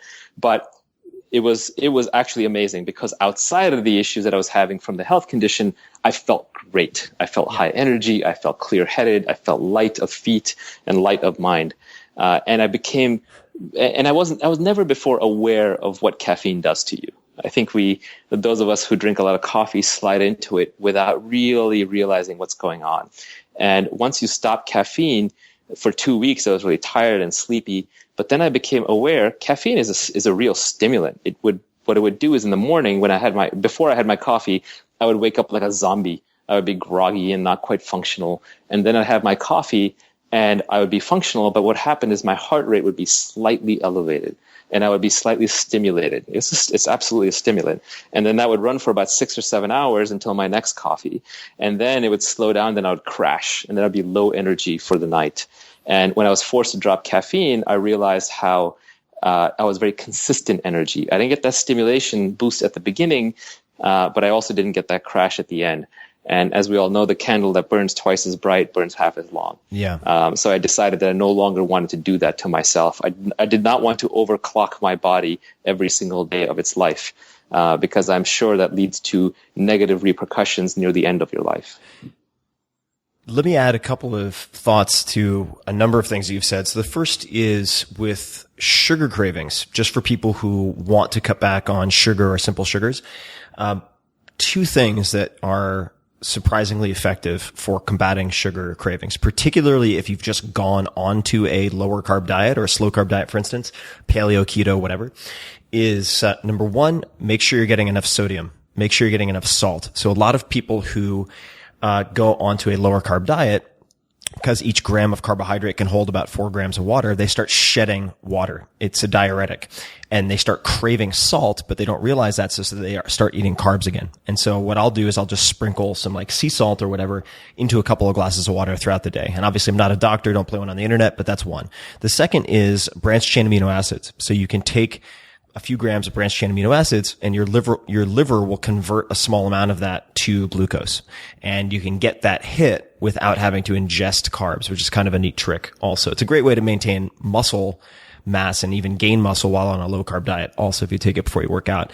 And then the last point I'll make before asking the next question is, and I think this was actually also from Krishnamurti, in fact, is that sometimes it's easiest, paradoxically, or ironically maybe, counterintuitively, probably a better word, to change a bunch of behaviors at once. And so when you're adding behaviors, I think that it's often best to do one at a time. And I think there's a lot of science to support this. When you're subtracting behaviors or inputs like caffeine, sugar, alcohol, it's sometimes easiest to subtract them all because they're interdependent, right? A lot of people are like, well, I smoke and then I drink and then I eat a pizza, right? They're all interwoven cues. So I think that a great way to say remove caffeine is to remove a bunch of those negative inputs at once. And I did that by going to a 3-day meditation retreat for transcendental meditation. And that provided, the Friday, Saturday, Sunday necessary to sort of get over that initial hump, which was at the Center for Noetic Sciences, I think, up in Northern California. But, we mentioned I'm sorry, go ahead. Yeah, I was going to say, I think you're spot on correct. Krishnamurti is a very uncompromising character. And for a lot of people, he can be tough to read because he starts from such an extreme point of view that he doesn't even make sense to them. But one of the things that he talks about is that an internal state of revolution. And so you should always be internally ready for a complete change. Whenever we say, I'm going to try to do something, or I'm going to form a habit, or I'm going to become something, we're sort of wimping out. We're just saying to ourselves, I'm going to buy myself some more time so I can just limp along. When the reality is most of us, when our emotions want us to do something, we just do it. If you want to go approach that pretty girl, or if you want to have that drink, or if you really desire something, you just go do it. And so when you go about saying, well, I'm going to do this, or I'm going to be that, you're really putting it off. You're giving yourself an out. So at least if you're self-aware, what you can say is, okay, I say I want to do this, but I don't really, because if I really wanted to do it, I would just do it. Or I would commit externally to enough people, all my friends and family, and then they would say, hey, I thought you were going to do this new thing. You're going to stop smoking. You're going to stop drinking. What happened? Why are you drinking in front of me? For example, if you want to quit smoking, all you have to do is literally go to everybody you know and say, I have quit smoking. I did it. I give you my word. I am done smoking. That's it. That's all you need to do. Go ahead. Yeah. Go ahead. Right. But most of us say that, but we're not quite ready for it. So we know we don't want to commit ourselves that extremely. So because of that, I think it's important to be honest with yourself and say, okay, you know what? I'm not ready to give up smoking. I do like it too much. It's going to be too hard for me to give up. I'm not going to be able to replace it. So let me set a more reasonable goal for myself, which is I'm going to cut down to the following amount per week. And I'm going to commit to that externally. And I'm going to work on that for 3 or 6 months. And when I get there, then I'll take the next step as opposed to beating myself up over it. So I think you're right in that when you really want to change, you just change. But most of us don't really want to change. We don't want to go through the pain just yet. So at least recognize it, be aware of it, and then give yourself a smaller change that you can actually carry out. Yeah, and the other thing is if you want to change something, and the public pronouncement is a good example of this, you need incentives, whether it's the carrot or the stick, because self-control is really overrated. And if you've had trouble making the change, clearly the incentives haven't worked before. They've been non-existent, right? So I'm reading a book right now for helping me train my puppy, which is called Don't Shoot the Dog, and it's by Karen Pryor. It might be out of print, but you can get it used. And Karen Pryor, the title's very misleading because it's actually about behavioral modification. And Karen Pryor used to be a dolphin trainer or a marine mammal trainer, also worked with orcas. And so she would use a clicker, this sound, and then translated that over to dogs.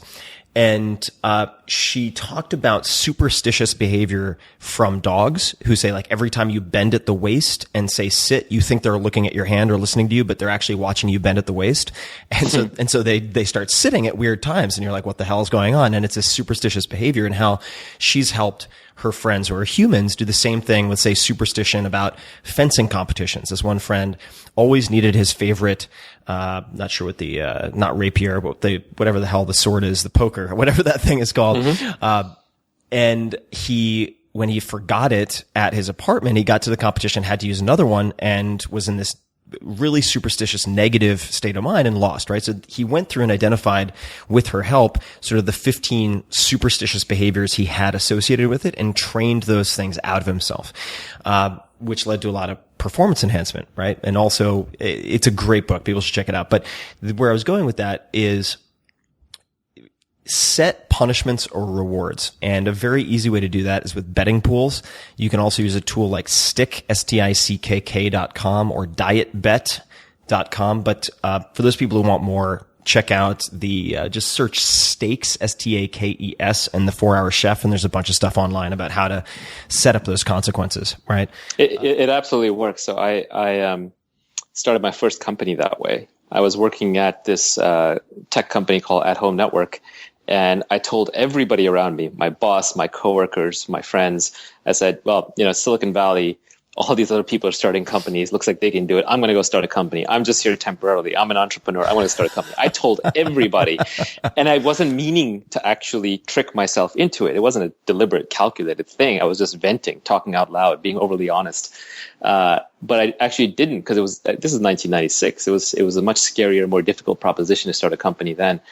And sure enough, everyone started coming up to me and says, what are you still doing here? I thought you were leaving to start a company. Wow, you're still here. That was a while ago you said that. And then I was literally embarrassed into starting my first company.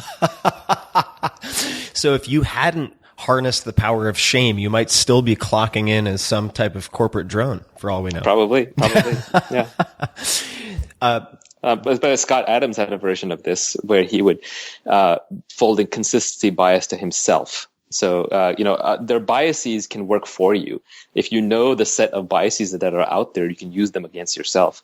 And so, Scott Adams had this thing when I think he was working for Pac Bell, and he wanted to be a great cartoonist. He would show up to work really early in the morning, like 4 or 5 a.m., and he would go to the bathroom and he would stand in front of the mirror and he would repeat to himself for 30 minutes like a crazy person. He would say, I'm going to be a great cartoonist. I am going to be a great cartoonist. I am going to be a great cartoonist. And then he had programmed himself, and he had to be consistent with his own pronouncements to himself, or it would destroy his ego.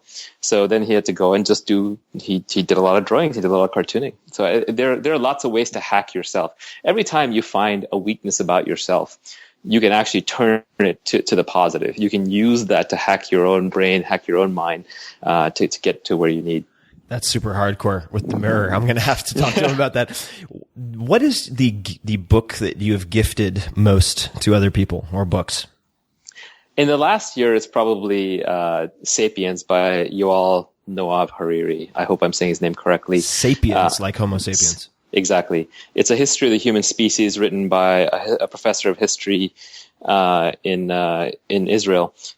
It's absolutely mind-blowing. It's a very orthogonal view on humans clinically as we are. And he starts out from the point of view that... sorry to interrupt. Can you explain orthogonal? It's very common in Silicon Valley, but just for people who may not know what that means. Orthogonal means it kind of comes out of left field. It doesn't line up with your normal way of thinking. I don't know if that's a technical. It's actually a geometric term, where something can be running on a different axis.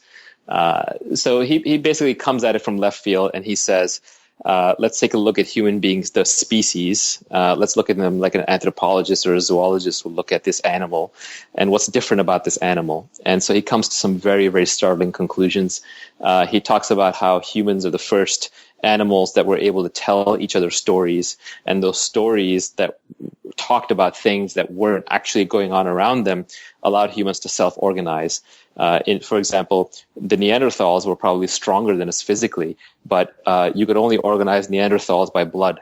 So you could have 100 of them who are related who could gang up maybe to fight a war, but you could unite 5,000 or 50,000 humans under the banner of being Christian, because we all believe this story. He talks about corporations are a story, religion is a story, even the fact that we're talking and I'm someone that you want to interview, that's just a story in our heads. The reality is actually quite different. So he starts with that thesis that humans are these storytelling monkeys who then get out of control. And he basically documents the genocide of every other species in this earth, or genocide or domestication by humans. And then basically shows, he doesn't use the word AI, but we're sort of the first artificial intelligence, as far as every other creature is concerned, that overran the earth and took it over as a resource. And he comes to all these really interesting, startling conclusions. Like he talks about how empires have never been overthrown from within. Instead, the children of the losers get kind of brainwashed into thinking they're part of the victors. He talks about how every generation is a form of racism, where they basically treat other people, some class of people, as dirty and polluted and not to intermingle with our kind. And he shows how in our modern society that's rich versus poor. So we think poor people should live in different neighborhoods. We don't think they should go to the same schools. We don't want our college educated children marrying a non-college educated blue collar worker.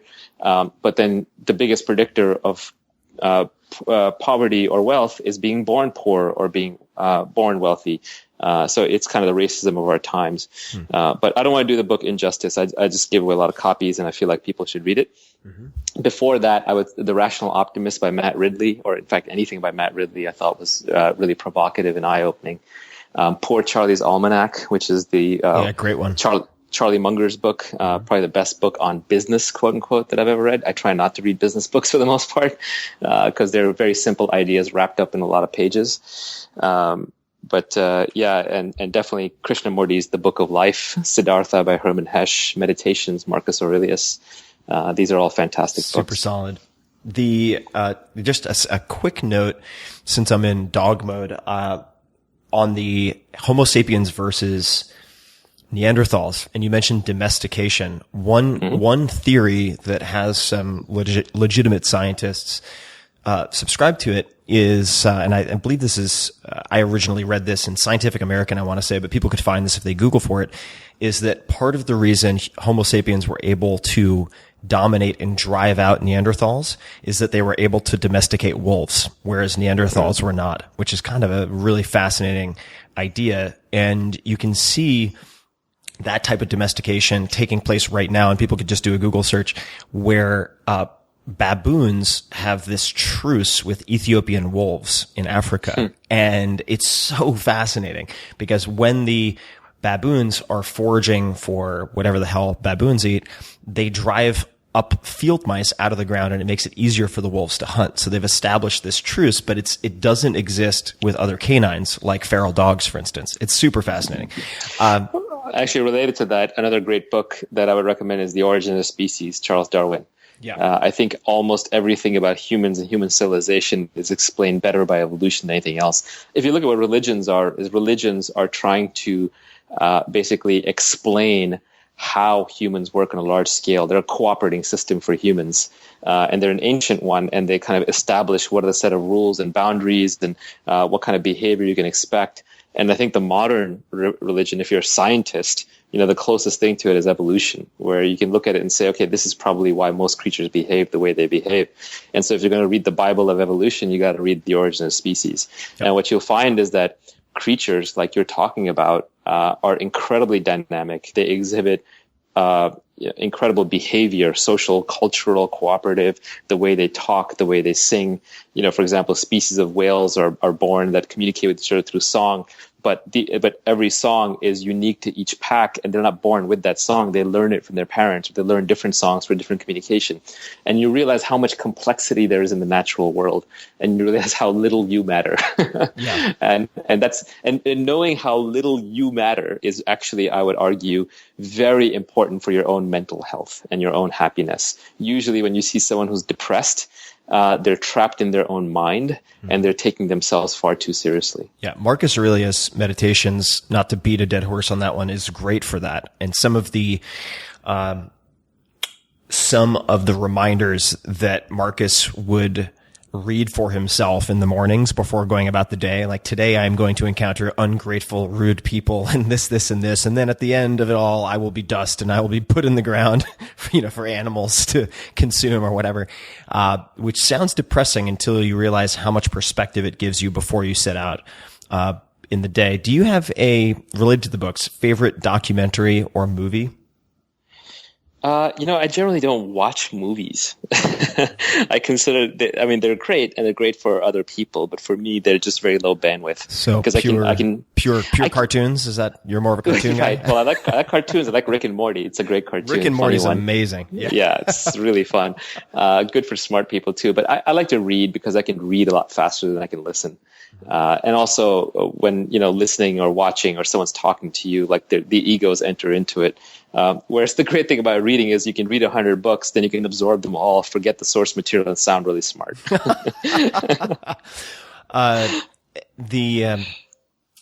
What words? Okay, so sounding smart. And actually, just before we get off this topic, related to that, I recently read a book which I think a lot of people have read as a child, but it's called Illusions by Richard Bach. And it's a beautiful book, and I would call it Siddhartha is about a character becoming Buddha-ish and his journey to do that, and Illusions is about a character becoming Jesus and his journey to do that. And it's a very messianic, it's kind of got a Midwestern twist to it, but it has a lot of really great little mental hacks for living your life. And one of them, speaking of movies, was to treat your life as a movie. So if you pick up a film reel, that's a finished movie. That's kind of your life. It's a finished life because so much of it is out of your control that for all practical purposes, it's finished. And then you sort of have to watch it one frame at a time to experience it. So the purpose of your life is to live it. But now if you start living your life as if it's a movie and you're the star of your own movie, because everyone's trapped in their own heads, right? The things you care about are so different than the things I care about that for all practical purposes, we're living in two different worlds that intersect only briefly. So we're each living the movie of our lives. Now, if you start treating real life as that, you're walking around, you're like, well, this is the movie of my life. You take a very positive view towards everything because you're like, well, I'm sitting here on a train and I'm acting all bored when really in the movie of my life, something interesting would be going on. In the movie of my life, I'd be talking to the person next to me. So why don't I just talk to the person next to me? I like that. So it sort of helps you just keep your life moving along in a positive way because it's your movie. You want it to turn out well. These are all, and even when you get pissed off at people, you say, oh yeah, that's the villain. Awesome. The villain has entered the scene. This is the foil who now I'm going to like counterbalance against, and I'm going to learn something in the process. And, let's see if this is the chapter where I win or I lose, and then maybe I win later on down the road. Another way to think about it is that it also gets you to be more moral or more ethical, because if it's a movie, that means there are hundreds of thousands or millions of people watching your movie.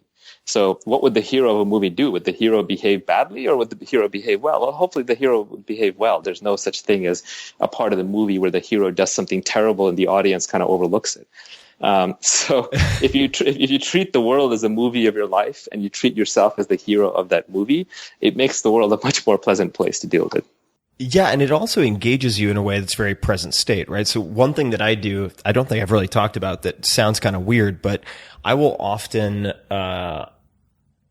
basically behave like someone who has a "What would Jesus do" bracelet on, but I'll do it for people, friends of mine typically, who have characteristics that I want to adopt. So Matt Mullenweg, for instance, is so calm under fire. I mean, it's very hard to frazzle Matt. And so sometimes when I find myself getting anxious or wound up about something, and I'll just ask myself, like, okay, if this were, like you said, a movie and Matt were playing Tim Ferriss, like, but not trying to be the spastic Tim Ferriss, like, what would he do?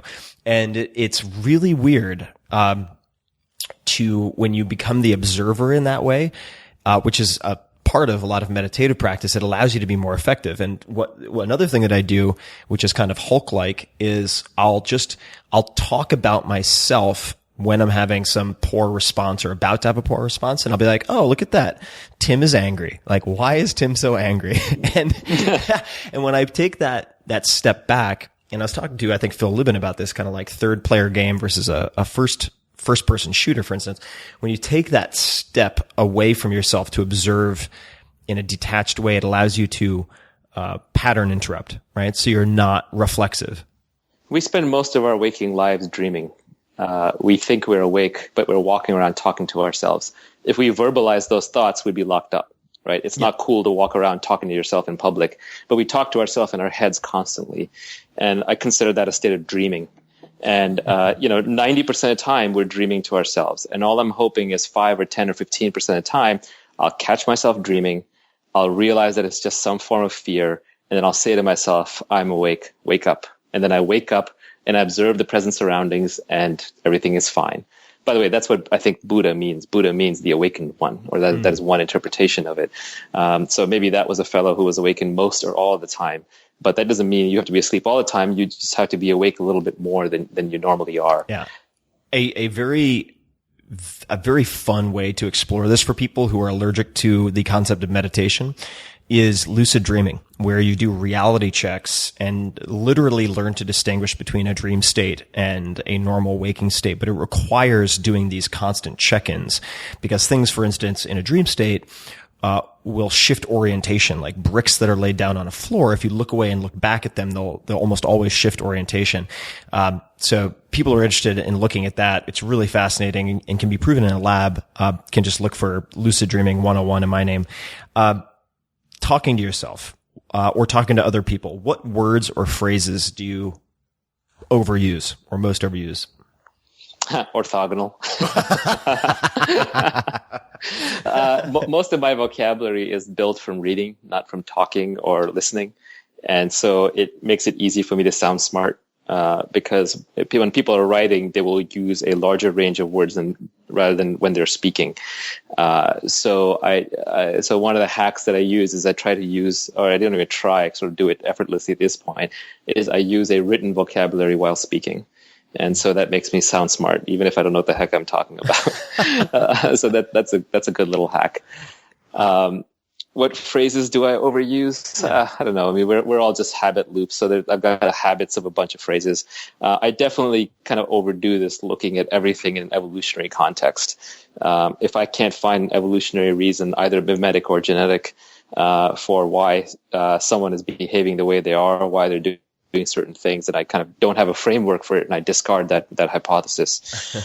Similarly, game theory, I think, is ultra important. If you understand game theory well, just the rudiments of it, you don't have to go into any of the advanced, Nash equilibrium type stuff. But if you just understand prisoner's dilemma and iterated prisoner's dilemma, and there's a great book called The Origins of Virtue by Matt Ridley that goes through a lot of this, then you have a very deep understanding of how humans negotiate and behave and transact.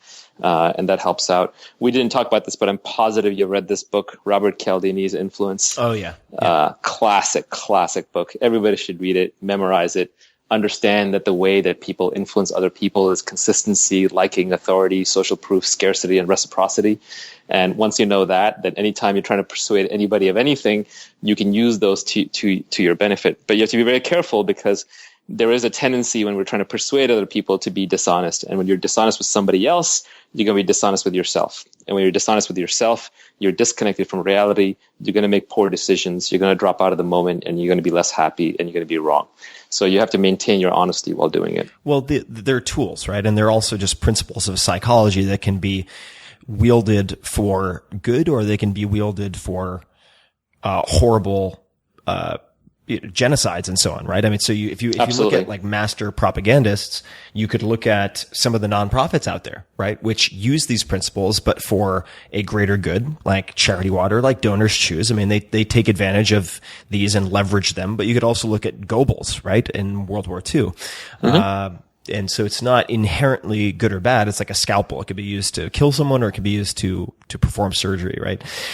Yeah, I feel like there's 10 or 15 great skills that we should have all been taught in school. But instead we spend too much time memorizing the capital of Rwanda, or Alabama, when we should be learning, okay, what do we know about what works about dieting and nutrition? What do we know that works about happiness and peace? What do we know that works about persuasion? How do you, have a healthy relationship with someone? What is the meaning of values, right? What are your options and values? Those kinds of things. Now, they're very fuzzy topics. They're very hard to learn. They're very hard to teach. But at the same time, it's shocking how we essentially just ignore them in our educational process. What did you go to college? I did. I went to Dartmouth. Oh, that's right. I just talked about the alumni magazine. What did you study there? Computer science and econ. And I did little bits of English, physics, history. I was actually originally going to do English and history, and then I realized I didn't want to drive a taxi. I was very ambitious. So I switched to computer science and economics. But my real education, frankly, even before Dartmouth, came from a magnet high school in New York called Stuyvesant, which is a magnet math and science school that was absolutely brutal and eye-opening and educational. But even before that, I would say the real education begins in the library. It begins with books. If you can learn to like to read, you never need to go to school. And learning to like to read, I think everyone can get there. It's just you just have to think about two things. One is, don't feel the need to read anything you don't want to read. Okay. Only read the stuff that's fun to you, because it's more important to form the habit and the practice and the enjoyment of reading, and to associate it Pavlovian style with something positive rather than negative. So even if you're reading junk, just read. And then secondly, don't feel the obligation to finish any book. Do not treat it like a linear tome or treatise that has to be read in order and the way the author intended beginning to end. Feel free to skip around. It's your book. You can start at the back. There are books that have literally started in the middle. I read, near to the end, and then I put it down. And it was a decent book, and I learned something, but I just didn't feel like having to start it or finish it. And that liberation, that freedom just allows me to read. If you wanted to get someone hooked on the joy of reading, what would the book or books be, like one or two, that you would recommend just to suck people into for the pure enjoyment of it? It's highly genre dependent, so it depends what you like. Yeah, just for you personally. Yeah. Yeah. So for me personally, like if I was going to read science fiction, or if I like technology, I would read Snow Crash. So good. So good. Yeah, it's old, but it's brilliant. Neil Stephenson predicts everything from Bitcoin to the internet to virtual reality to nation states to you name it, encryption. I mean, it's a powerful book. It's sad that it's still never yet been made into a movie. It would make a brilliant movie. So on the sci-fi level, I recommend that. I think graphic novels are underrated because there's some great writing in modern graphic novels. V for Vendetta, The Watchmen, Sandman. These are up there. These are works of art, and they're very approachable because there's also beautiful illustrations and expansive storylines that go with it. If you like history and science, actually Sapiens is great because it's a very easy read. There's nothing difficult about it. You can just fly through it. In the same way, if you're looking for spirituality and internal awareness, Meditations and Siddhartha are the two places I would start because they're both very light, easy, beautiful reads. Siddhartha, even though it's been translated from the German, is almost lyrical. It reads almost like poetry. Yep. It's a beautiful book.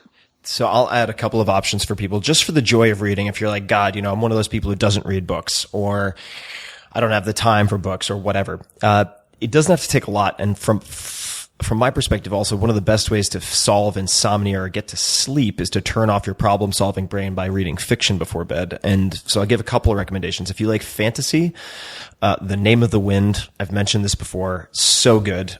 You could try another one if that one doesn't grab you. called The Lies of Locke Lamora, Locke Lamora, which is part of the Gentleman Bastards series. And it's basically written as if the author had a little black book that he carried around and wrote down the most hilarious insults he heard people saying in like every bar for a year and then wove them into dialogue. It's fucking hysterical. And then if you want something that is also very deeply philosophical, but just roariously funny, Zorba the Greek, which is a classic, is just outstanding. I'll throw two others in there. This one's a harder read, but really fun. Most egotistical author of all time is The Secret Life of Salvador Dali by Salvador Dali.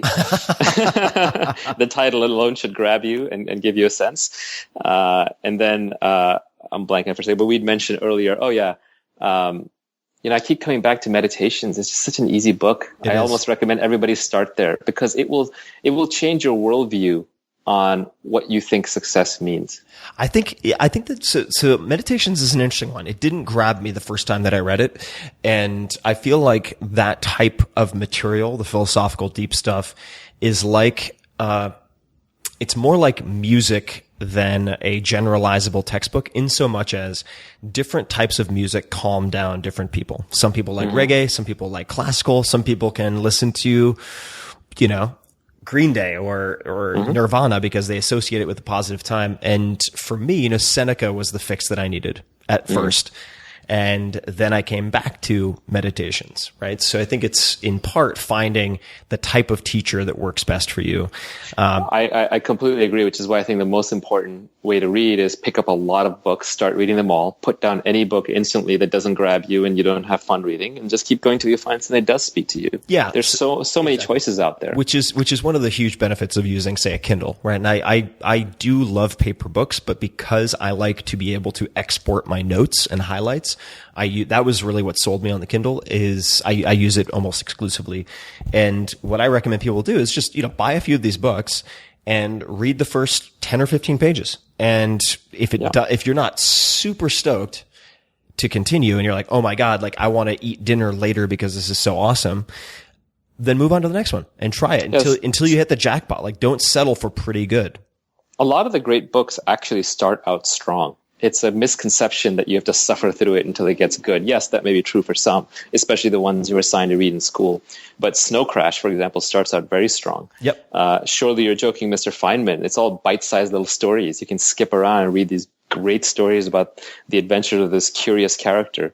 And you can learn about the inner mindset and external state of someone who was absolutely brilliant, world-shaking, earth-shatteringly brilliant, but also unconventional, live their life the way they want.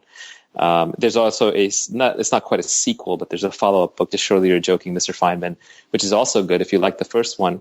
And I love the title alone. It's called So What Do You Care What Other People Think? That's a great title. And, everybody at the very least should try to find some footage of Feynman being interviewed, like The Joy of Finding Things Out. And that'll be the gateway drug to get you to read Surely You Must Be Joking, Mr. Feynman. One last thing on that. I think reading is so powerful. If you take away one thing from this podcast, just figure out how to read. And I say that because there are many skills and gifts that people have in life. And the great thing about reading is you can use that to pick up any new skill. So if you learn how to learn, it's the ultimate meta skill. And I believe that you can learn how to be healthy, you can learn how to be fit, you can learn how to be happy, you can learn how to have good relationships, you can learn how to be successful. These are all things that can be learned. So if you can learn, that is a trump card. It's an ace, it's a joker, it's a wild card. You can trade it for any other skill. Yep. And that all begins with reading.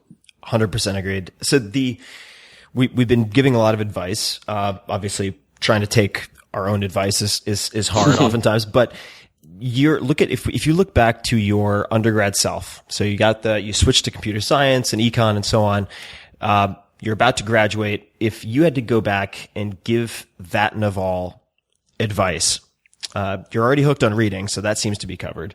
What advice would you give yourself? Yeah, it's funny. I actually did this exercise recently where I sat down and I didn't write it because it was in my head, but I did spend some time thinking about what is the advice I would give my 30-year-old self. And the advice was along the lines of chill out, don't stress so much, not so much anxiety. Everything will be fine. And, be more yourself. Don't try and do what you think society wants or needs. Don't try and live up to other people's expectations. Self-actualize. Say no to more things. Protect your time because it's very precious. On your dying day, you will give everything you have for another day. Yeah. So the discount rate, the marginal value of that extra day just goes up as you get older. So the advice was all along those lines. It was basically be yourself. Don't listen to other people. Don't worry about what other people need or want or think or expect from you. Mm-hmm. And then I said, well, what would my 30-year-old self have said to my 20-year-old self? And it turned out to be pretty much the exact same thing. And what would my 20-year-old self have said to my 10-year-old self? Pretty much the exact same thing. So I think my 50-year-old self is going to say, chill out, relax, don't stress so much, live in the moment. It'll all be all right. Less fear, more love. And, and love people more. Love is one of those weird things. Like everyone wants to be loved. Everyone deeply needs to be loved. It's not something you can buy. No amount of money or power will bring you true unconditional love. But it turns out you can give love. It's free to give. So you can't necessarily get it. But if you can get in the mindset of, well, I'm just going to give it, eventually, on a long enough time scale, you get what you deserve. The universe kind of sends it back your way. Yeah. Well, not only that, it's like if you don't know how to make yourself happy, try to make someone else happy. And that is sort of as you said, kind of a recursive function. And now I'm using vocab I shouldn't, but it's a virtuous cycle. Well, Charlie Munger, who's Warren Buffett's partner at Berkshire Hathaway, and just a brilliant older gentleman. His speeches are collected in Poor Charlie's Almanac, and they're worth reading. But he was asked at one of the Berkshire Hathaway annual meetings, someone basically asked him on the lines of like, how do I find a worthy mate? And he said, be worthy of a worthy mate. Yeah. And I think that's absolutely right. You just work on yourself until you no longer need them, and then they appear. I think that's what there's a Zen saying that says, when the student is ready, the master appears. What that basically means is you have to work on yourself and be ready, and then good things will happen to you. Well, not only that, but when you prepare your mind, right, by, let's just say, hypothetically reading Surely You Must Be Joking, Mr. Feynman, it's almost like when the student's eyes are prepared, the teacher becomes visible, if that makes sense. Yes. You suddenly, it's like buying a new car and then you see that new car everywhere. Well, it's not that everybody went out and bought the same car. You just have a new selective attention, and you can hone that to be a useful selective attention. Just a couple more questions. This is fun. We could go on for hours and hours like we usually do, but just a couple more. What does the first 60 minutes of your day look like? If you can completely have control of it, what does the first 60 minutes of one of your weekdays look like? If I have control of it, first, I try not to wake up to an alarm clock. I think that's highly damaging. It's not something you're meant to do. It destroys the last bit of your sleep and peace. So it's better to wake up naturally. So it's ideally you get to bed in such a time that your eyes will roughly awaken at the right time. And the simplest hack for that is sleep near a window or a skylight or something that will let natural light in. And natural light is the ultimate gentle alarm clock. That, again, going back to evolution as a binding principle, you're evolved to wake up to the sunrise. Mm-hmm. So I think that is a nice way to wake up. Although in reality, I don't wake up that early. So easier said than done. Then I do this. When do you usually wake up? What would be, without, if not the crack of dawn, what time are you usually waking up on a good day? This is embarrassing, but I'm a night owl, so I get up around 7:30. So it's not that early. I love how that's your night owl. I wake up late. I was talking to my one of the people helping me with dog training, and she's like, "So what time do you wake up?" And I was really proud because I've been working on this, and I was like, "I wake up at like 8:30," and she's like, "Whoa!" And I was like, "Yeah." I took that as like a pat on the back. I was like, "I know, I've been working on it." She's like, "No, you wake up really late." Yeah. Anyway, okay, so you wake up at 7:30. I sleep underneath a skylight, which is deliberate. I always try and get an apartment or a house that has a skylight, and I always try and put my bed underneath it. Yep. Because if I didn't do that, my teenage self used to wake up at 11 a.m. Right. So that's a quick way to get rid of that habit. Then I always like to do that light workout that I'd mentioned during the day. It combines yoga, stretching, breathing, dumbbells. I should be doing 30 to 40 minutes. I actually do 20 minutes. I shouldn't be distracted, but in the middle, sometimes I'll take a break and go and check email. I try to put my meditation actually in the workout. If I do the workout properly, no music, no distractions, and I'm just being aware of my thoughts and watching my mind as well. and because my body is busy, it also gives me something to do, then I can actually be very meditative. So in an ideal world, I would do that, and then I exit that state very peacefully. Then I'm usually on the computer, on Slack, on email, talking to my team, working with them. Hopefully not a phone call. I really dislike phone calls.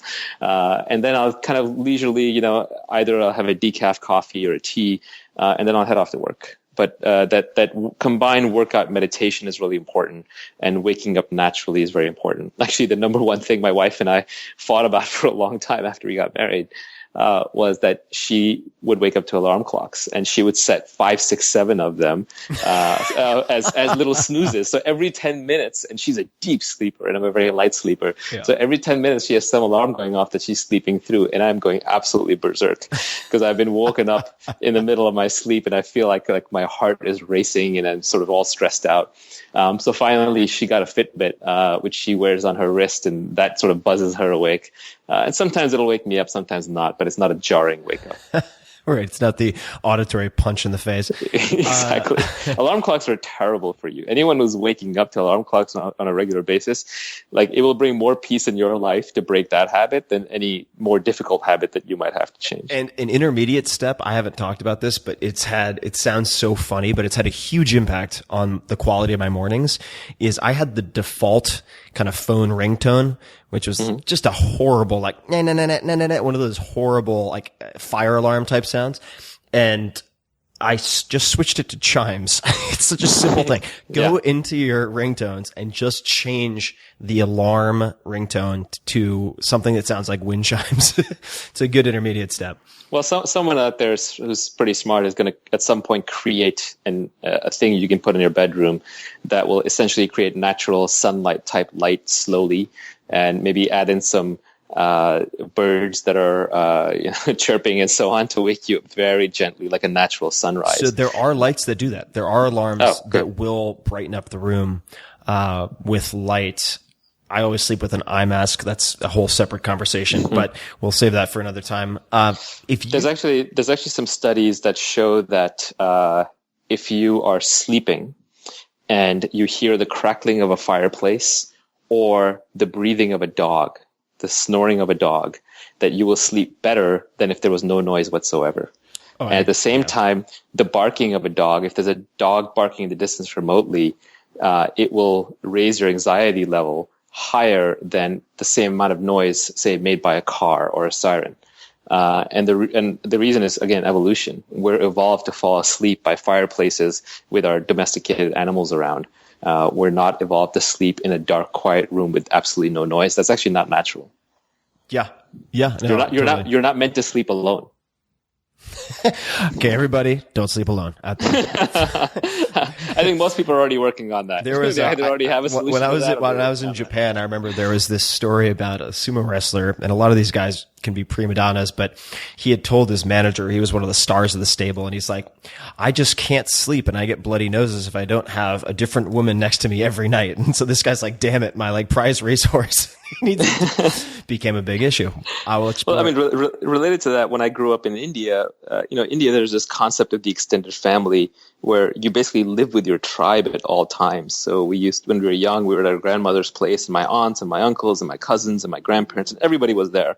And it was a warm night. We'd go out in the backyard. We'd put all these comforters and these little cots out, and everybody would sleep in one giant pile of 15 people underneath the stars. That actually sounds awesome. It was amazing. And two things were very great about it. One is the noise level didn't bother you. Someone's foot was in your face. It didn't bother you. When it's family and you're young, it all just works and you feel very safe and happy. And the other thing is I think it really reinforced at me how important the tribe is. And modern society gives us incredible flexibility in that we can get away from our crazy family members, and we're not destined to die where we were born or do what our parents did. So we have incredible freedom. But then coming with it is this tremendous loneliness that we try and cover up either through drugs or alcohol or partying or even trying to find a mission like putting people on Mars. But the reality is a lot of that loneliness just comes from being disconnected from growing up with your tribal environment. So it's important as you get older to figure out how to build your tribe that is always around you. And actually, the more they're in your business, the better. Like when I go to India and in my grandparents' house, it's impossible for anyone in that house to be depressed. There are 3 dogs barking in there. There's 7 cousins in your business. There's your aunt asking you, did you eat enough? Do you want this? Like, everyone is always in your business. So depression requires some level of privacy, or at least, kind of the self-absorbed isolation. Depression. Yeah. There's a chemical form of depression that I am not familiar with, and that is a real condition. But there is also kind of the abject loneliness that all of us can feel, that comes from being disconnected from our roots, and our roots are very tribal.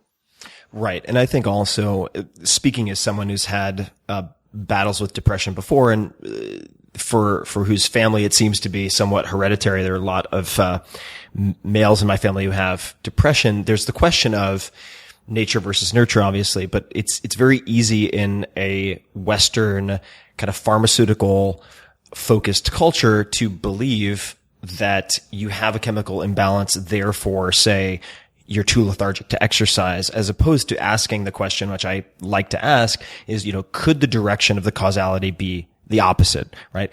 I'm not exercising, therefore I feel lethargic and depressed, right? And just testing that. And like you said, it's like when you have a bunch of people around you and you have other things to do that require you to be interacting with other, entities and occupied, it's very hard to be self-absorbed in a way that spirals downward.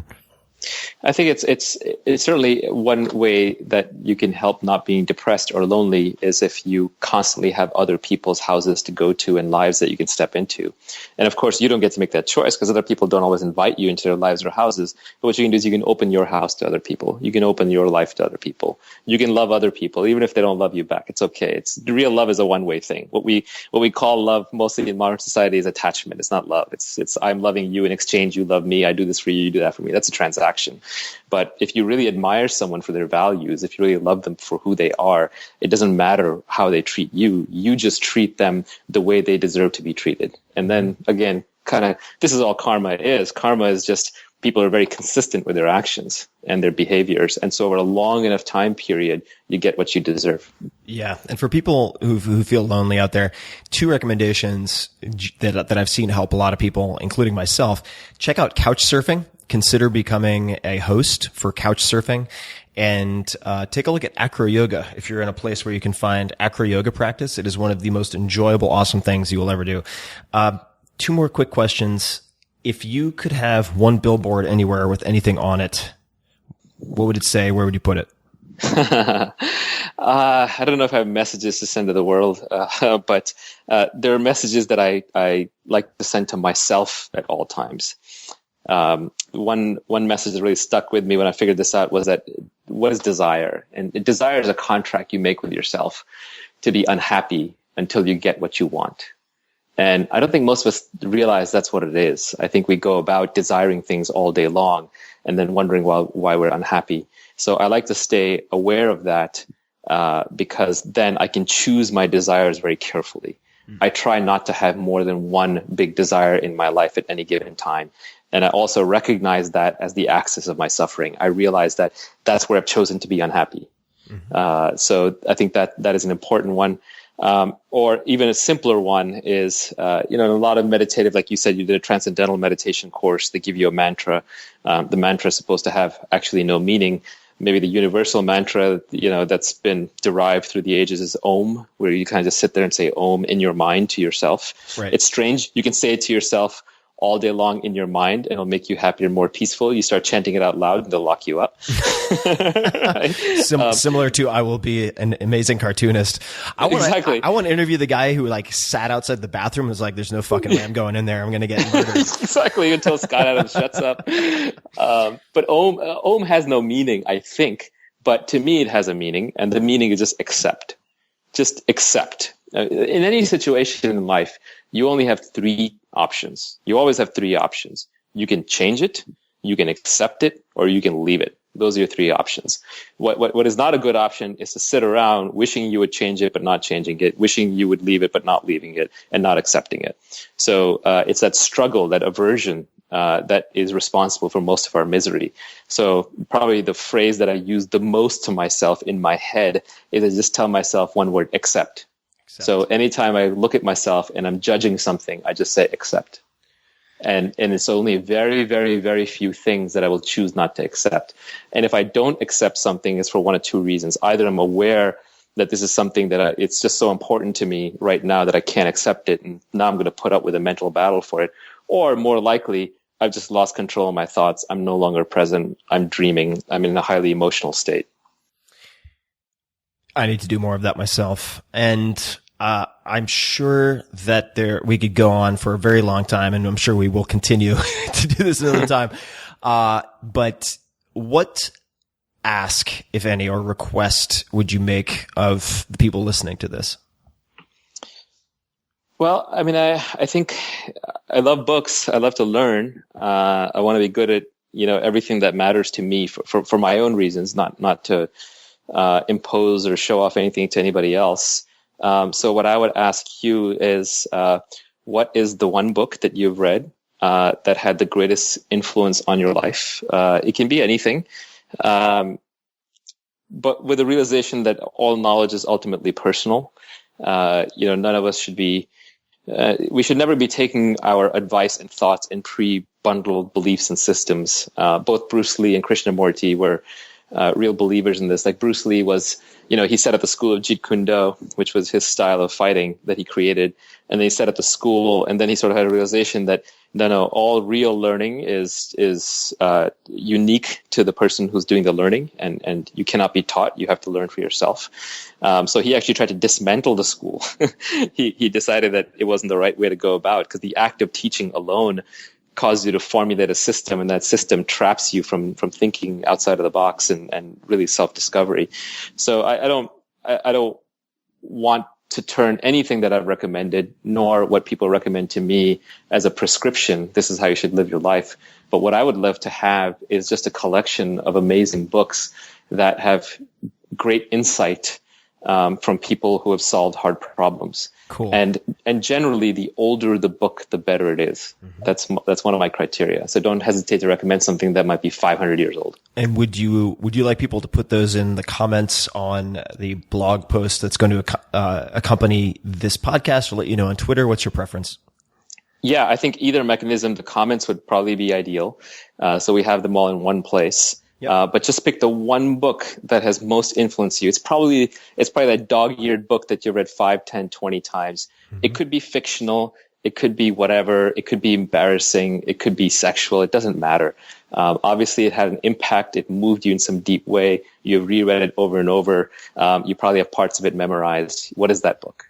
Awesome. So guys, answer that question. The one book that's had the biggest impact on you that comes to mind, and leave that in the comments. Just go to 4hourworkweek.com/podcast, all spelled out, or you can just go to 4hourworkweek.com and click on podcast, and then you will find this podcast, or you can just search Naval Ravikant Tim Ferriss podcast, and this will pop up, and leave it in the comments.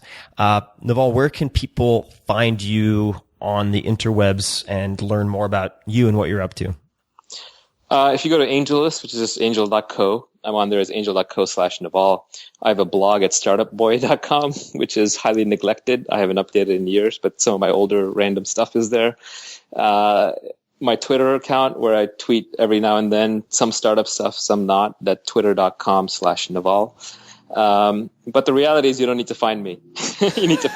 We all need to find ourselves. So, if I have something interesting to say, you'll see it somewhere on the interwebs. The internet's a great thing.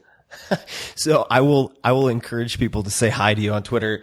So it's twitter.com/Naval, Naval. And, it's especially awesome when Naval gets really riled up about something and goes into full on tweet war with someone. Very, very often Startup L. Jackson. Exactly. It's great to watch. And, Naval, thanks so much, man. This has been great fun. I always love our walks. I love our walk and talks, dinners. We'll find a substitute for the wine, that might all usually be consumed, but, really appreciate you taking the time, man. This is good fun. Thank you. I really appreciate your having me. And, I'm happy to engage with people on Twitter. It's actually a great mechanism and medium for having conversations. So if anybody wants to talk on Twitter, let's go ahead and do that. I didn't focus that much on startups and technology and all that stuff, which I know is really what I'm supposed to be talking about. But we can always continue that on Twitter as well. There's no supposed to, and I mean, a lot of people associate you with startups, but I think what it is important for people to realize, or at least recognize my intention to be, is that you're excellent at startup investing. You're known in that world, but the conversations that we have often center on good thinking and asking good questions, and I think that the good thinking and the good questions is part of what makes you very good at startup investing, but those two skills are transferable almost everywhere. So I wanted to explore non-startup areas for two reasons. Number one, to try to demonstrate that.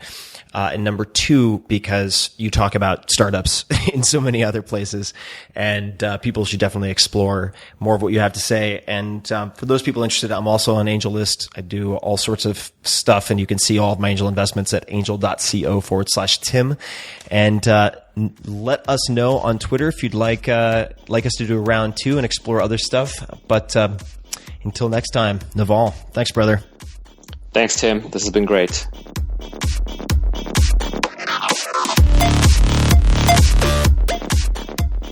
Hey guys, this is Tim again. Just a few more things before you take off.